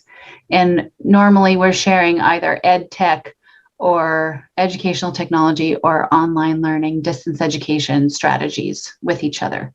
And then I put links to 2 presentations in there that might be helpful for you as well. So the next slide is just the topics that we did. I gave you a sampling.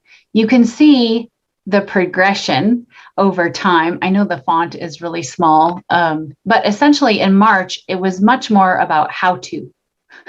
What do I do about my exams? I need my exams to be proctored. That's a piece that I forgot to mention earlier, is we do our own proctoring in-house for online students, and we expanded that service and also trained faculty how to do proctoring online, as opposed to buying an AI tool that students might feel like their privacy was being trampled upon. We do it in person, and that also allows us to pray with students before their exams are proctored as well.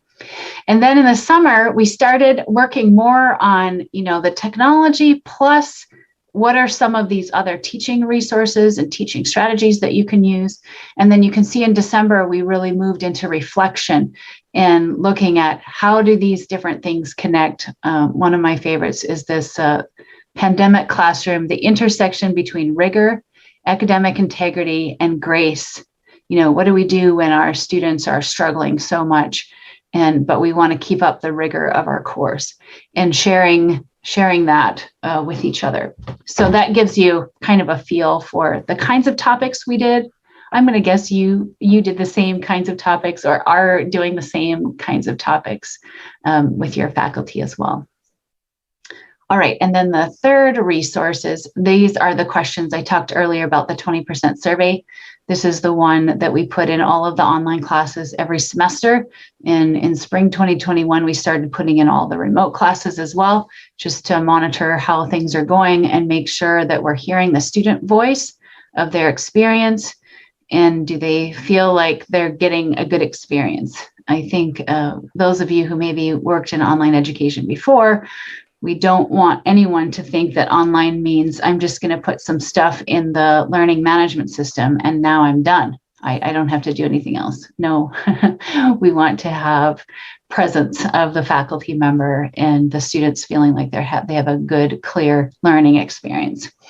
So I think that those are resources we added in for you to use if you would like. Any questions from the audience or additional comments from Dr. Thorpe?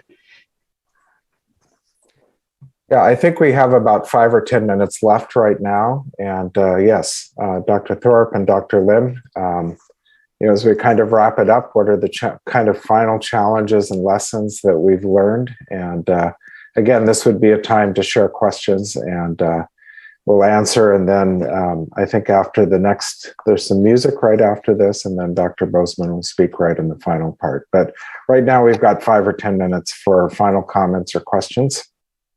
Or Dr. Thorpe and Dr. Lim, as you kind of wrap things up, any final thoughts? One of the things, just a final thought, you've heard a little bit about the costs of using technology in the classroom, and it's true, there's always going to be some sort of cost, especially if you want to do it well. And the only thing that is encouraging to me is that I've been in distance education for a long time. And the costs of setting up a classroom to work effectively have gone down over the years. Used to be that in order to equip a classroom, you were looking at hundreds of thousands of dollars. Now you're looking at $15,000 to $20,000 US at the most. You can probably even do it for a little less than that. And there are also things that are available for free that a lot of people have been very creatively using and sharing with each other. So some of the things that were impediments to the use of technology in the classroom, like the cost of it, have gone down so precipitously that I think that trend will only continue, especially as more and more faculty and students are used to doing courses remotely on every kind of thing you can imagine, their phones, their iPads, their any kind of device that they have. And I've even seen some students doing things in their cars. So it's, I think the technology is not going to go away. The pandemic has maybe moved us forward a little bit more, but neither is face-to-face education. So to me, one of the things I have learned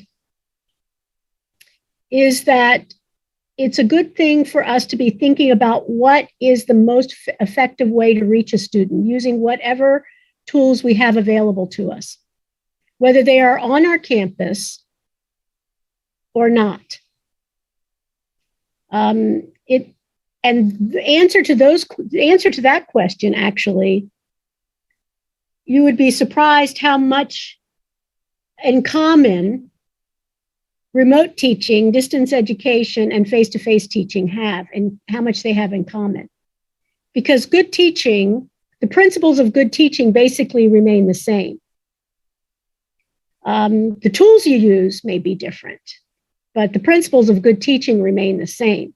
And getting students involved to thrive in the classroom, whether it's remote or not, is really essentially the most important thing.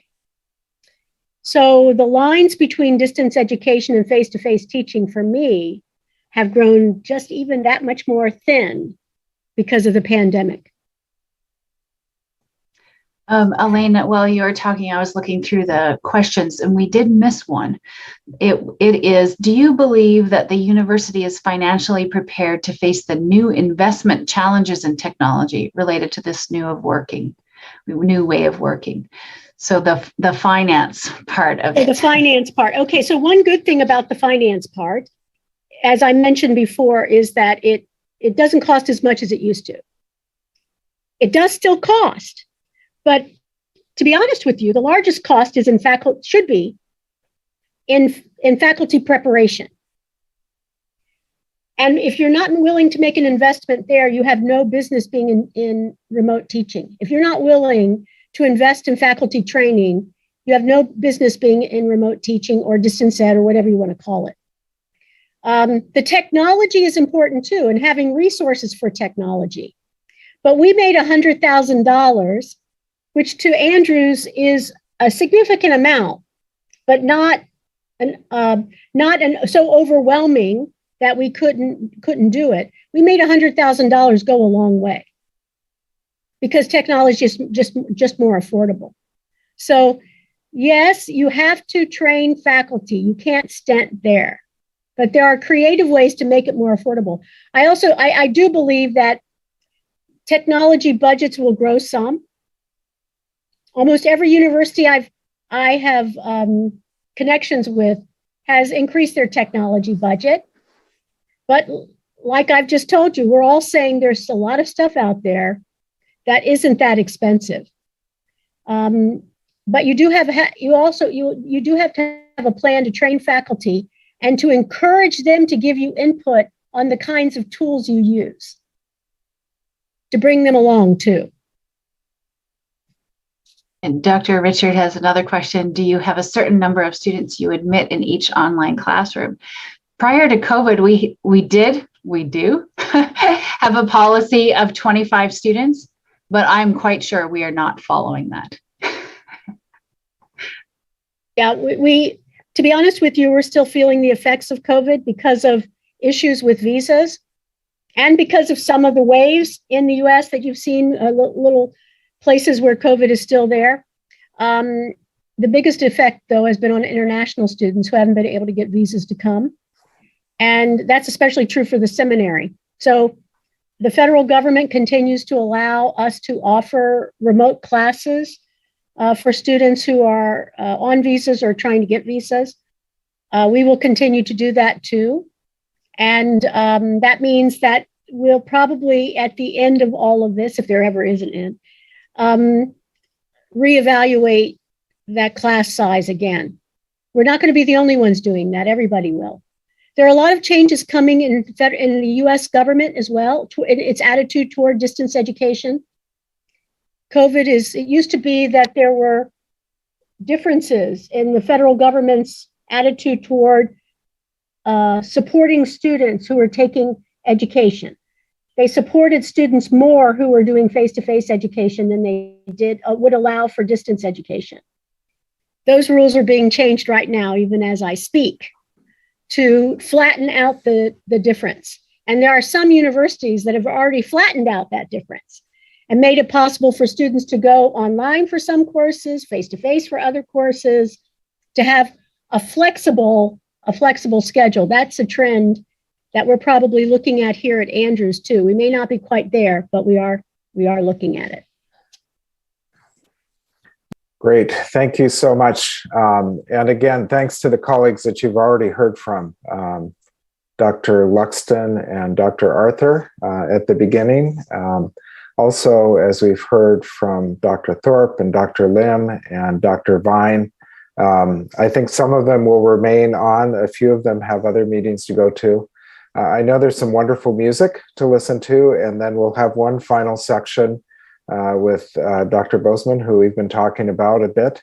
And he's going to share even more on the specific ways of teaching remotely, and also share some video clips. So there's some show and tell about how he has approached it within his classes. So Sandra and friends, we'll pause for a moment and look forward to joining you in 5 minutes or so with additional presentations. Thank you so much, Stephen, and thank you for all the Andrews University wonderful people for sharing such a great experience with all of us. I think all of us, we learn a lot, right? And we are going to put that into practice. And we really appreciate your help and your knowledge, and also the experiences that we are going to have next year. So, and now we have a wonderful musical prelude. And so I would like you can enjoy this part. And after that, we have another wonderful presentation by Dr. Bozeman.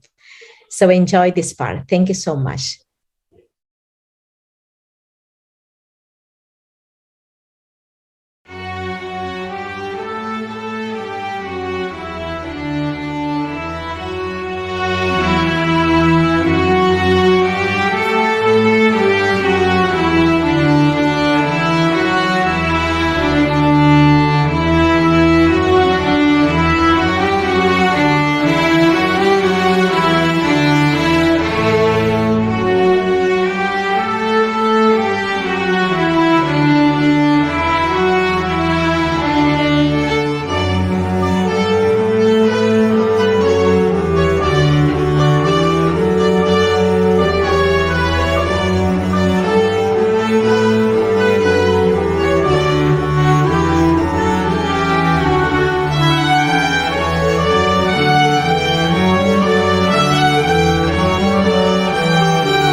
Thank you. What a wonderful piece of music. I think everyone loved it. And now I have a pleasure to introduce to you all Dr. Anthony Bosman. Thank you for joining our first International Academic Week. And now let us all pay attention to this wonderful presentation. Thank you so much, Dr. Bosman.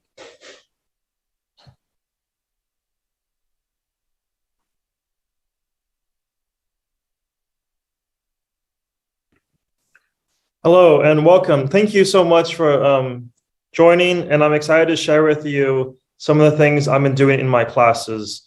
If we can pull up the presentation again. Just a moment, my apologies.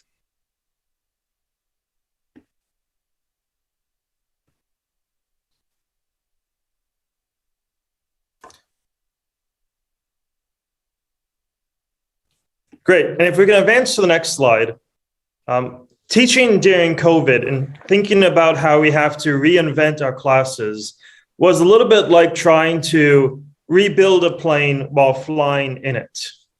It's when the middle, we're still teaching, our classes are going, but in the middle of the semester, we're changing everything to teach both students in person and remotely. And so you can imagine how challenging this is to be rebuilding a plane while flying it. But one insight I found very helpful is each one of us has a piece of this plane. And so this morning, you heard a lot about different kinds of technology. And that's really useful. But I don't want you to overlook the fact that already on your campus, at your university, you have individuals who can contribute something as you think about how can we more effectively teach hybrid and remote. At the next slide, at Andrews University, we have a Center for Teaching and Learning that helped to bring together some of these faculty resources.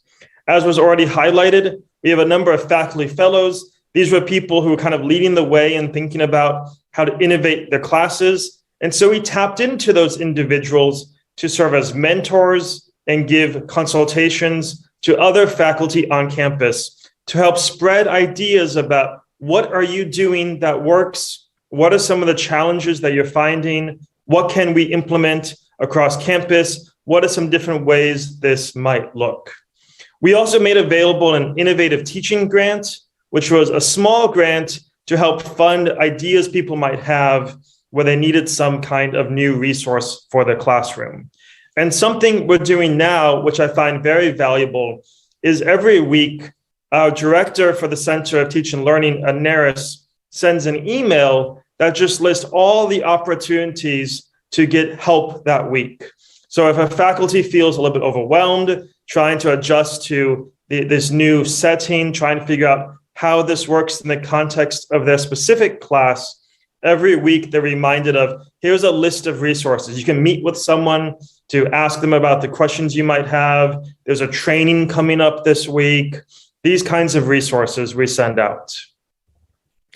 On the next slide, what I want to focus on is when we think about teaching hybrid and remote, I want us to think about the questions of, well, how as an instructor am I going to let my pedagogy, my teaching philosophy, guide the technology I'm using? I felt like when things got started with us going remote, it was a little bit like Christmas. There were all these new tech toys, and I was excited to try them out. Oh, let's play with this new technology or that new technology. But then I realized, it's not good enough to just use new technology. I need to make sure that I'm thinking about what I want happening with my students, how I want to facilitate the learning, and let my philosophy of teaching guide my choice and use of technology. And so there are a couple of questions I found myself coming back to as I designed my classes. The first question is, when I designed the class using technology, can the instructor see, hear, and interact with both in-person and remote students? If you just have a camera on you, for example, and you have both in-person and online students, sometimes you can get really wrapped up and paying attention to the in-person students and you miss the fact that there are students online. And those students online can feel like they're second-class students, that they're just kind of an afterthought. So how can we make sure that both students in person and those joining remotely feel like they have your attention? They can ask questions, that they can give feedback. And then the second question, which is perhaps a more challenging question, is can in-person students and remote students see, hear, and interact with each other? Especially if you believe that good pedagogy, good teaching, isn't just about your interaction with the students, but it's about the student interactions with each other. It's going to be really important to think about, how am I facilitating interactions between the students? So on this, there's a little bit of feedback. I'm not sure if someone needs to mute. Great. This is a fantastic example of some of the challenges we face when using technology in the classroom. Okay, so on this picture here, there's a few things I want to highlight of my first attempt to try to answer some of these questions. You'll see standing on the desk a camera. This is a video camera that I used, and I just hooked up to my computer to make this my web camera. So a small video camera cost a couple $100 US, and this allowed, I had someone controlling this camera. They would just follow me as I did what I typically did in the classroom. I would be at the front of the classroom, moving back and forth, writing on the blackboard, teaching mathematics, and they would just follow me, streaming this to students online. You then see a TV screen here. I actually have a TV screen right there in the center to make sure that I can see all the online students, and they're at the center of my attention, right along with the in-person students. And then I also have my laptop there that's using to hook up and stream everything using Zoom technology. If we go to the next slide, this is an example of what I call the broadcast approach. The instructor in the classroom is still doing the thing they typically do in the classroom. I'm writing on a blackboard. I'm going back and forth in the front of the classroom, and we're just broadcasting, we're streaming that to remote students. So they're in-class students seeing it live, and it's being broadcast to remote students. An advantage of this is that for instructors who are perhaps adverse to using technology, or it's a little bit unfamiliar to them, they can do what they already typically do. They can teach the lecture exactly as they would teach the lecture. They can give the lecture, they can teach the class in nearly the exact same way. I want to show you a small clip of this. So we can go ahead and watch the video, and you'll see a clip of me just teaching this way being broadcast to my students. So here I am explaining something, and in about a couple seconds, you'll see me look off to the side of the screen because someone is going to be asking me a question. But the person asking me a question about what we're doing in this geometry lecture is one of the remote students. The question is being asked through the TV. It could also just be asked through the laptop, but it's loud enough so everyone in the classroom can hear the question, just like if one of their peers in the classroom had asked it. And now I can answer the question of that student and continue the lecture just as I normally would with an in-person class. Okay, we can pause there. So again, a benefit of this is the instructor can do what they would normally do in giving such a talk or in presenting and interacting with students in the classroom. However, a downside is, well, you have to set up this arrangement at the beginning of class. So you have to connect the computer, connect the camera.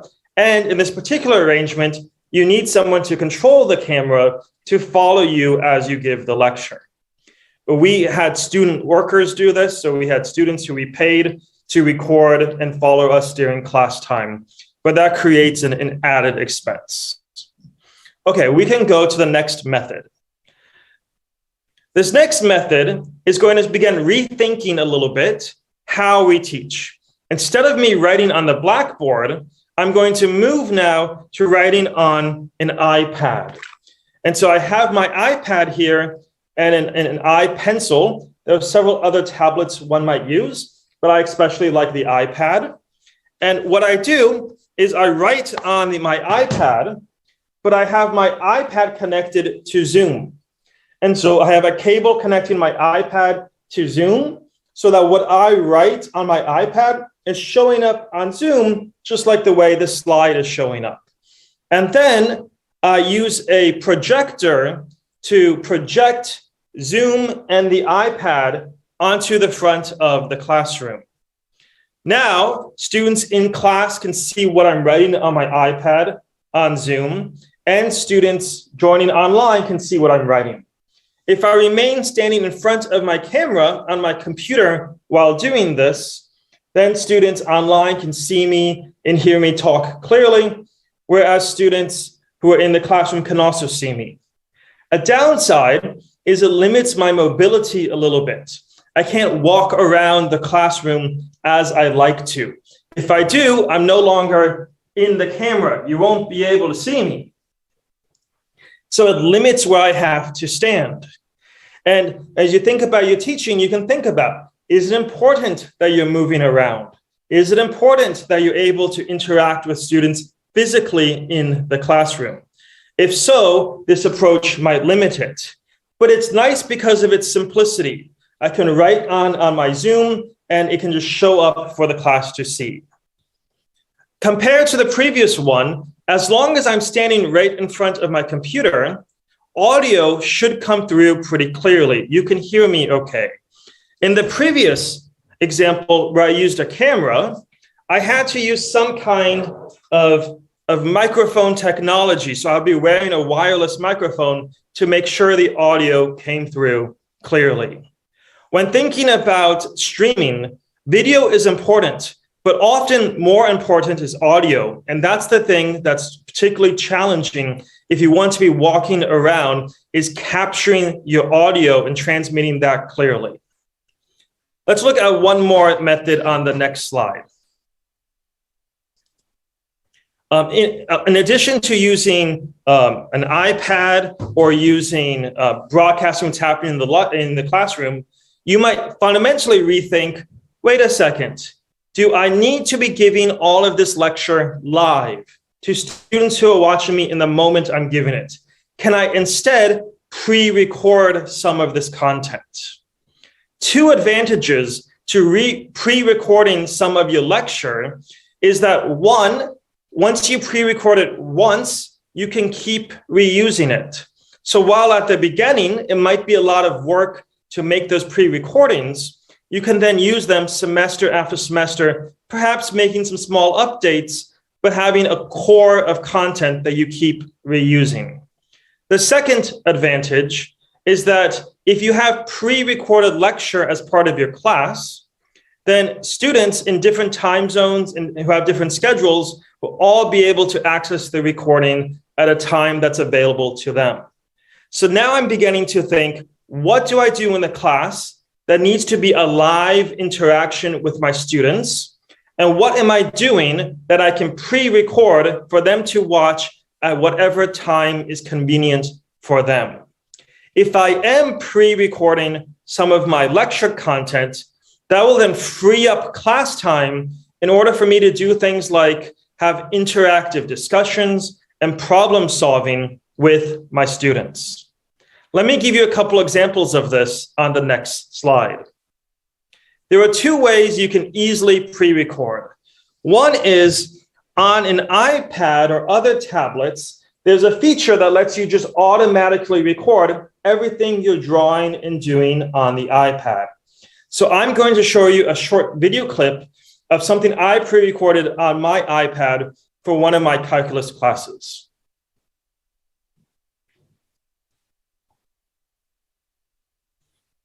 Here you can see I'm interacting. I'm using my iPencil. This particular program is called Good Notes.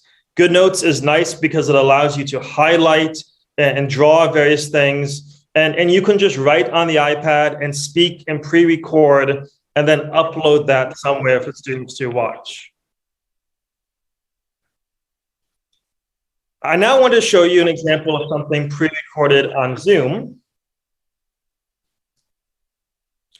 Here again, I'm using my iPad, but I'm capturing the recording on Zoom, which is also allowing me to capture a video of myself.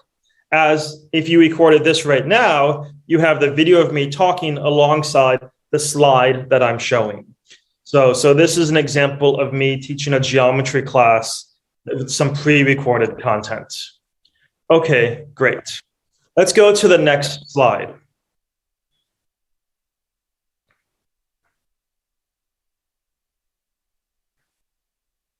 The last option I want to offer is, while if you are interested in pre-recording content, recognize you can create higher quality recordings by using a studio. Perhaps your university already has a studio space that you can use. If not, you can build one.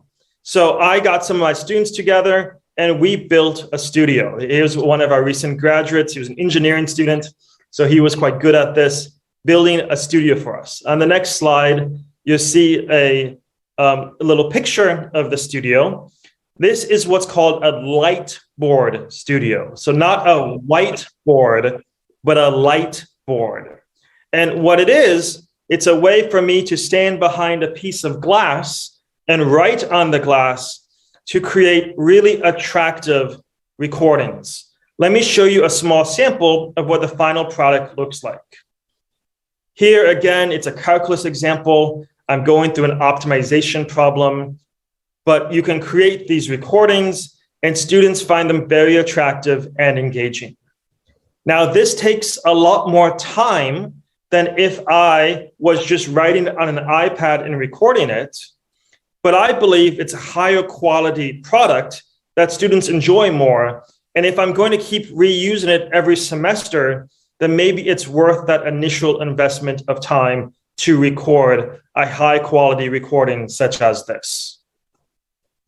Okay, let's advance to the next slide.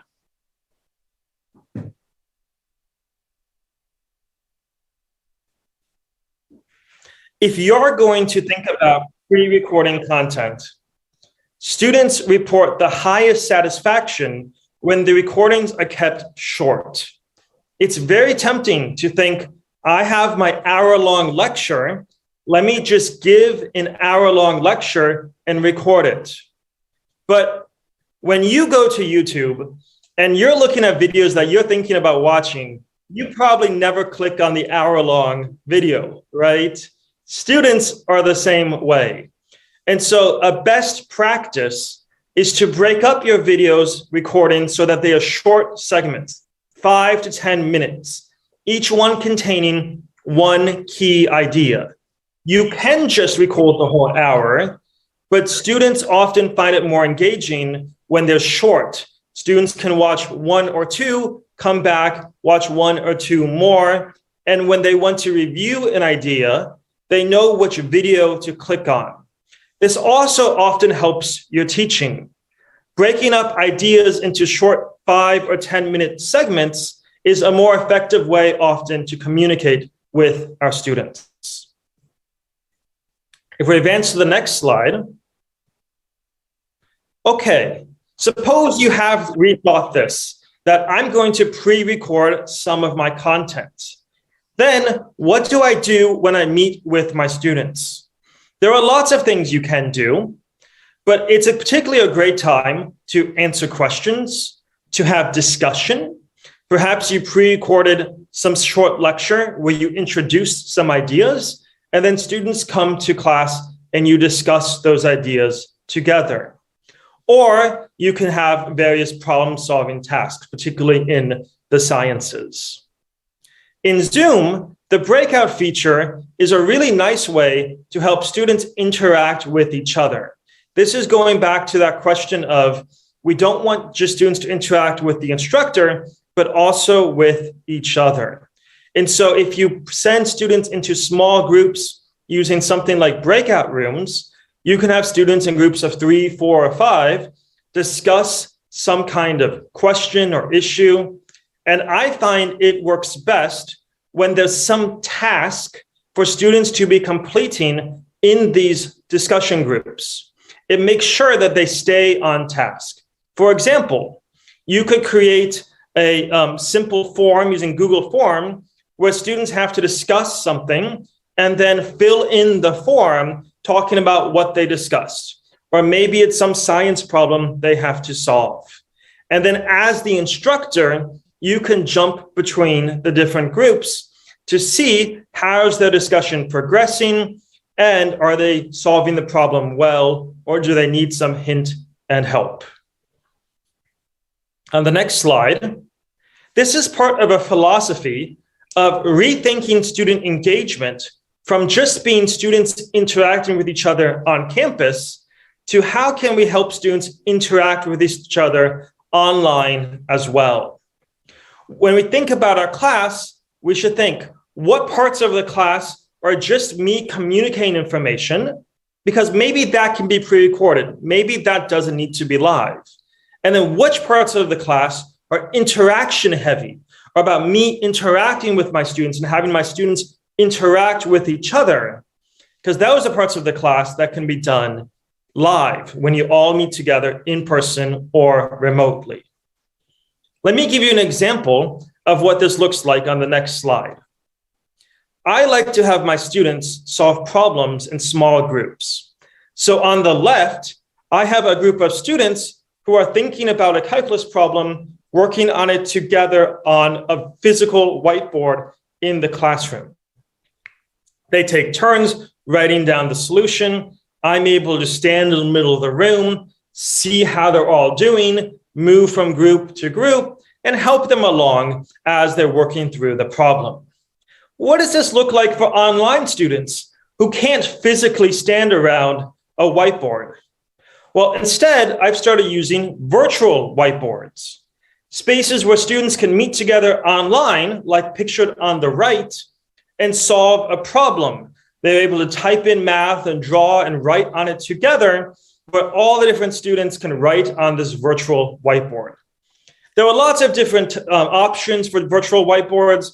Google has one called Jamboard. This is one I use called iDrew. But the idea is not so much about which particular one you choose, as much as what do you want students to be accomplishing? What is your goal in teaching?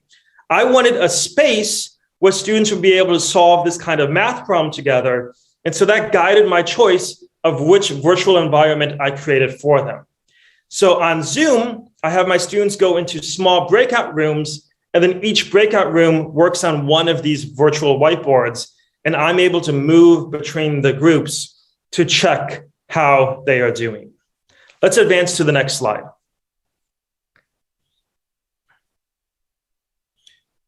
In class, I like to take my students on a field trip to the library, where at our James White Library here at Andrews University, we have an original manuscript of Isaac Newton.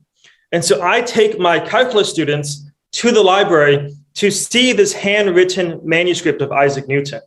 And what's cool about this manuscript is that it isn't Isaac Newton doing physics or math, it's Isaac Newton writing about Bible prophecy. And so I like to take my calculus students to see this manuscript, and then we have a discussion about how Newton was a person of faith and how his faith is what led him to do his science and his mathematics. It's one of the ways I try to integrate faith into my classes.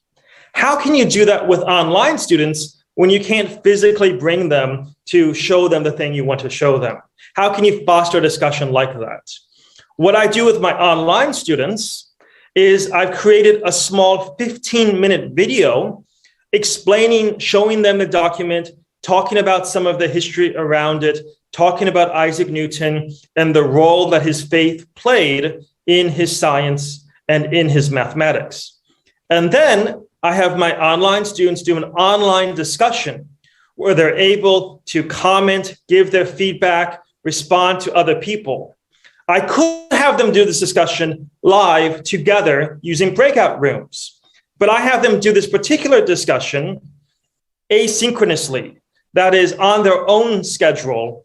They're able to watch the video and then leave a few sentences of reflection and then respond to someone else's comment as well.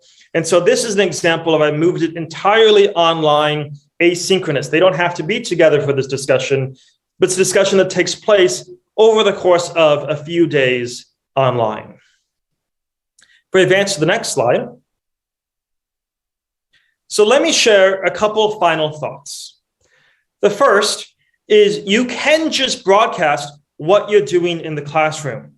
And maybe for some faculty, that's a good idea. It's helpful because it's hard to learn all this new technology, and probably you're pretty good at what you're doing in the classroom already. So maybe that's not the worst idea. There are some challenges because to broadcast it, you might need someone to control a camera, or you might need to invest in some kind of technology that can follow you, such as we saw earlier, but that's not the worst idea. What I want to highlight, though, is that as we think about hybrid and remote learning, this is an opportunity for us to fundamentally rethink how we teach. What do we do live in our classes, and what can we pre-record and have students watch on their own time? What should class time be spent doing? And as we begin asking those questions, we want to make sure that it's our pedagogy, it's our teaching philosophy that's guiding our selection of technology. We don't want the technology to be guiding our pedagogy. It's very easy to look at some cool piece of technology and say, I want to use that. That is so neat. But it may not meet the goals you have for your class. What works in one class may not be a good fit for a different class that has a different style of teaching and learning. And then the last thought I want to leave you with is when thinking about hybrid, we should think carefully about, can I teach effectively in a hybrid section? It's very challenging to be engaging students online fully and engaging students in an in-person classroom fully. I can do one or I can do the other, but trying to do both at the same time is very challenging. There may be some faculty and some classes that are able to do this successfully. And for administrators, this might look financially attractive to offer both. But when you talk to faculty about their experience teaching both at the same time, for many, it was exhausting, and they felt like neither group was having the same quality of education. And so while it may work for some faculty in some classes, in some programs, in other cases, it may just be better to have two sections. One section that's all in-person students and one section that's entirely online. These are some of the questions I want you to think about as you consider how to use all these cool pieces of technology we saw in today's presentation. Thank you so much for joining and listening to this presentation.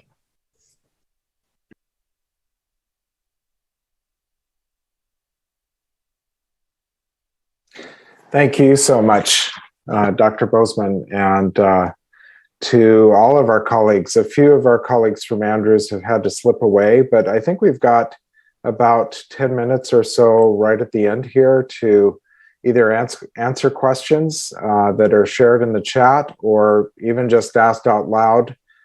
Sandra, if you could help perhaps a bit with translating questions if needed, but we've got about 5 or 10 more minutes for questions for Dr. Bozeman or for anyone else who's here with the Andrews team. I know Dr. Lim is still on. Nellie Marino, I see that your hand is raised. Ok, muchas gracias, Steven. Pueden hacer sus preguntas ahí en el chat. Carolina también está aquí con nosotros. Así que, por favor, pueden dejar sus preguntas. Tenemos 10 minutos para poder interactuar y así de esa manera responder sus dudas, tal vez algunas estrategias que pueden ser de acuerdo a la malla curricular, de acuerdo al curso que dictamos aquí en pregrado. Así que adelante con las preguntas.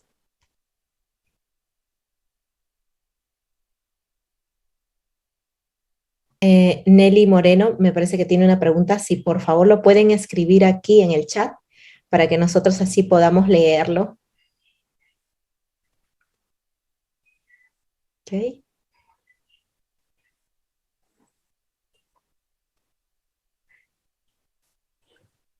Ok, Nelly, ahora sí te podemos escuchar. Yo creo que sí, ahora te podemos escuchar, Nelly. Tu pregunta, por favor.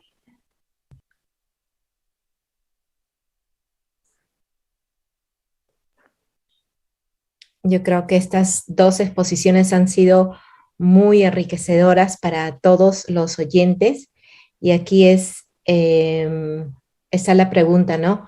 What was the main challenge that Andrews University had in order to face the online education? What was the main challenge? Dr. Bosman, do you want to answer that from your perspective, and then I'll answer it from mine? Yes. So as I was saying, for faculty, I think it was very challenging. Every class coming in, setting up technology, and then trying to teach both online and in-person students at the same time. Now, we're getting better at this, for example, by having some classrooms with the technology already set up. But that was a big challenge. And the corollary to that, the second part of that, was figuring out how to get online students to interact with in-person students. I think this is the hardest challenge. If you want to have a discussion with everyone, it's really hard to facilitate a discussion between online and in-person students. You can have the online students discuss together. You can have the in-person students discuss together. But even just getting the audio through clearly, so students online can hear everybody in the classroom, is very challenging. And even if you can get that audio, it can still be a very awkward kind of interaction where often one group feels a little bit left out. And so this is when thinking about your course design, really want to think about what do you want to accomplish in the class? And if you want a lot of discussion, can you do that separately between the two groups? Does it need to be together? Because that's going to be quite hard to having online students interact with in-person students in real time live. I'll add to that before COVID, we had 2 online degrees, or let's say departments with degrees, who were teaching this way on a regular basis and had the equipment for it. Like you need ceiling mics. In an ideal world, you have ceiling mics that pick up the audio of the students in the classroom to make it more seamless. The way we did it, more or less on the cheap, and some faculty like Dr. Bosman added more things to it. We were essentially just trying to survive. So I think if you all are thinking long-term that you're going to do the hybrid, where you're teaching both the students in the room and the students on Zoom at the same time, you really need to invest both in the technology and the teacher training, because it is incredibly hard to pay attention to the people in the room and the people online at the same time. Actually, I read an article about a company they've started having people come back into the office, and they had this horrible meeting with one of their customers where the people in the room turned their backs to the camera, which was the customer, and like it was a complete disaster. And so I feel like we all feel like we know how to Zoom now, and probably we do. But what we aren't good at yet across the board is doing both at the same time. And so I really think that Dr. Bosman's framework for thinking that through is really essential, and getting more training on that. Like, how do you decide even? And if you have been a primary lecture focused faculty member, that's kind of where you live. It's a huge pedagogical jump. And so investing in that and having time, I think, is really essential. By the way, one quick footnote, I think you've covered this, Dr. Lim and Dr. Bosman, you've talked quite a bit about going back and forth between the two. The chronology on our campus, again, you'll remember from earlier in the presentation, is in spring semester 2020 and summer, we did completely remote. Last fall 2020, we returned to in-person, but there was quite a bit of hybrid, as you've been hearing about. And there was also the need, as it turned out, as we went through last school year, there was a point last school year where we needed to switch to remote within a semester, not unlike spring. I think, Janine, it was right after, Dr. Lim, it was right after Thanksgiving, American Thanksgiving break last year. We went completely remote. And even with snow days, as the school year went on, snow days, if you've been to Andrews, you know, are beautiful, glorious days where students hope they don't have to go to school. With remote learning, that gave us an option, even for the days when there was bad weather, to continue instruction. And so that's probably less of a problem in Peru, I imagine. By the way, I just want to be sure to give a huge thank you to Michael White for helping translate all of this. Amazing. There's, I think, at least one other question that's come in from David Sumir. Yeah. I don't know. And I think he's asking, how do you carry out evaluations? How do you control evaluations? How do you work on evaluations? And I may have missed some details there, Sandra. Thank you so much, Stephen, and thank you so much, Michael White, for doing the simultaneous interpretation. There is a lot of mental work over there, and we really appreciate his help and support in this academic event. Thank you. I think this question is for Dr. Bosman, and Professor Sumire is asking,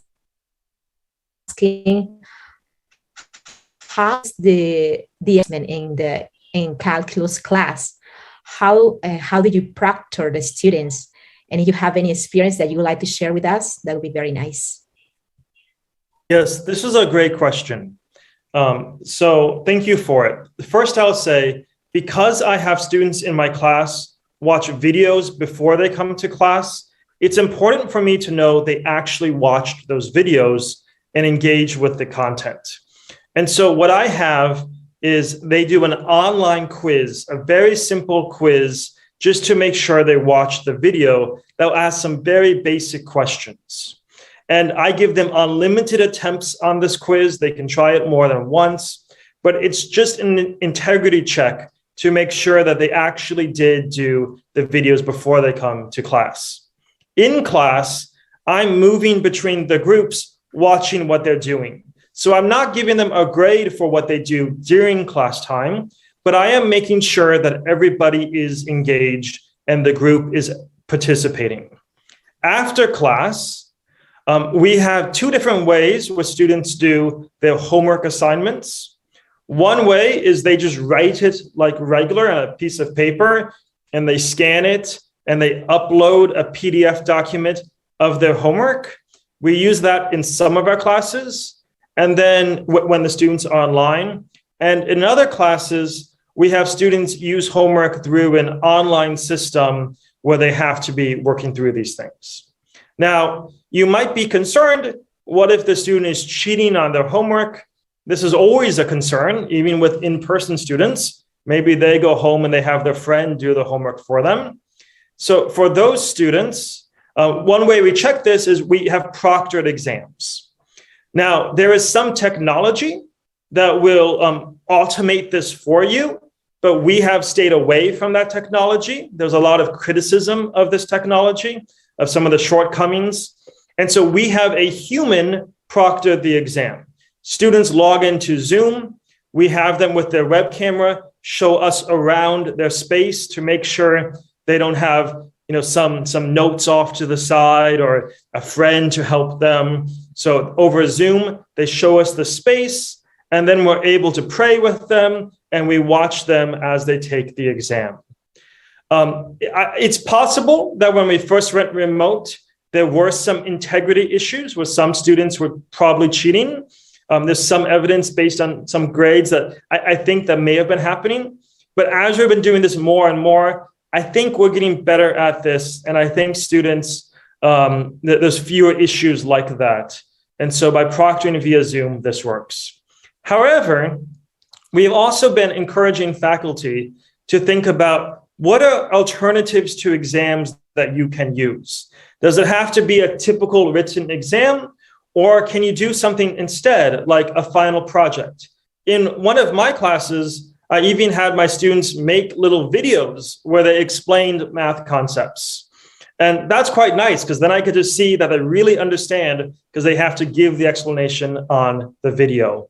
And so going remote is an opportunity for us to think about, might some of our assignments look a little bit different and actually engage higher order thinking skills in our students?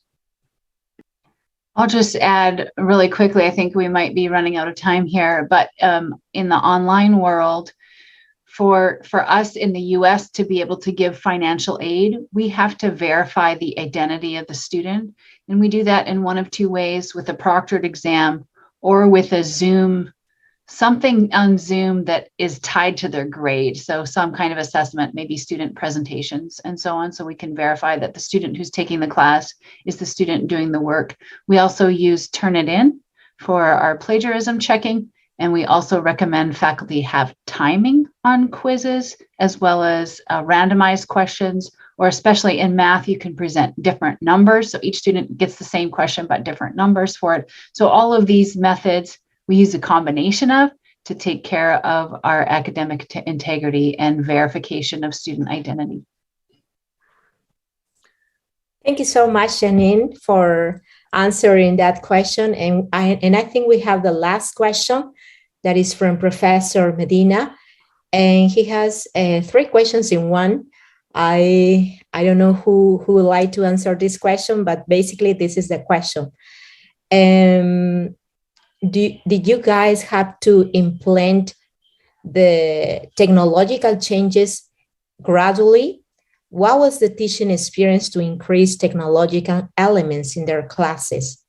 How to validate the virtual assessment or online assessment, taking care of the veracity and ethics of the students?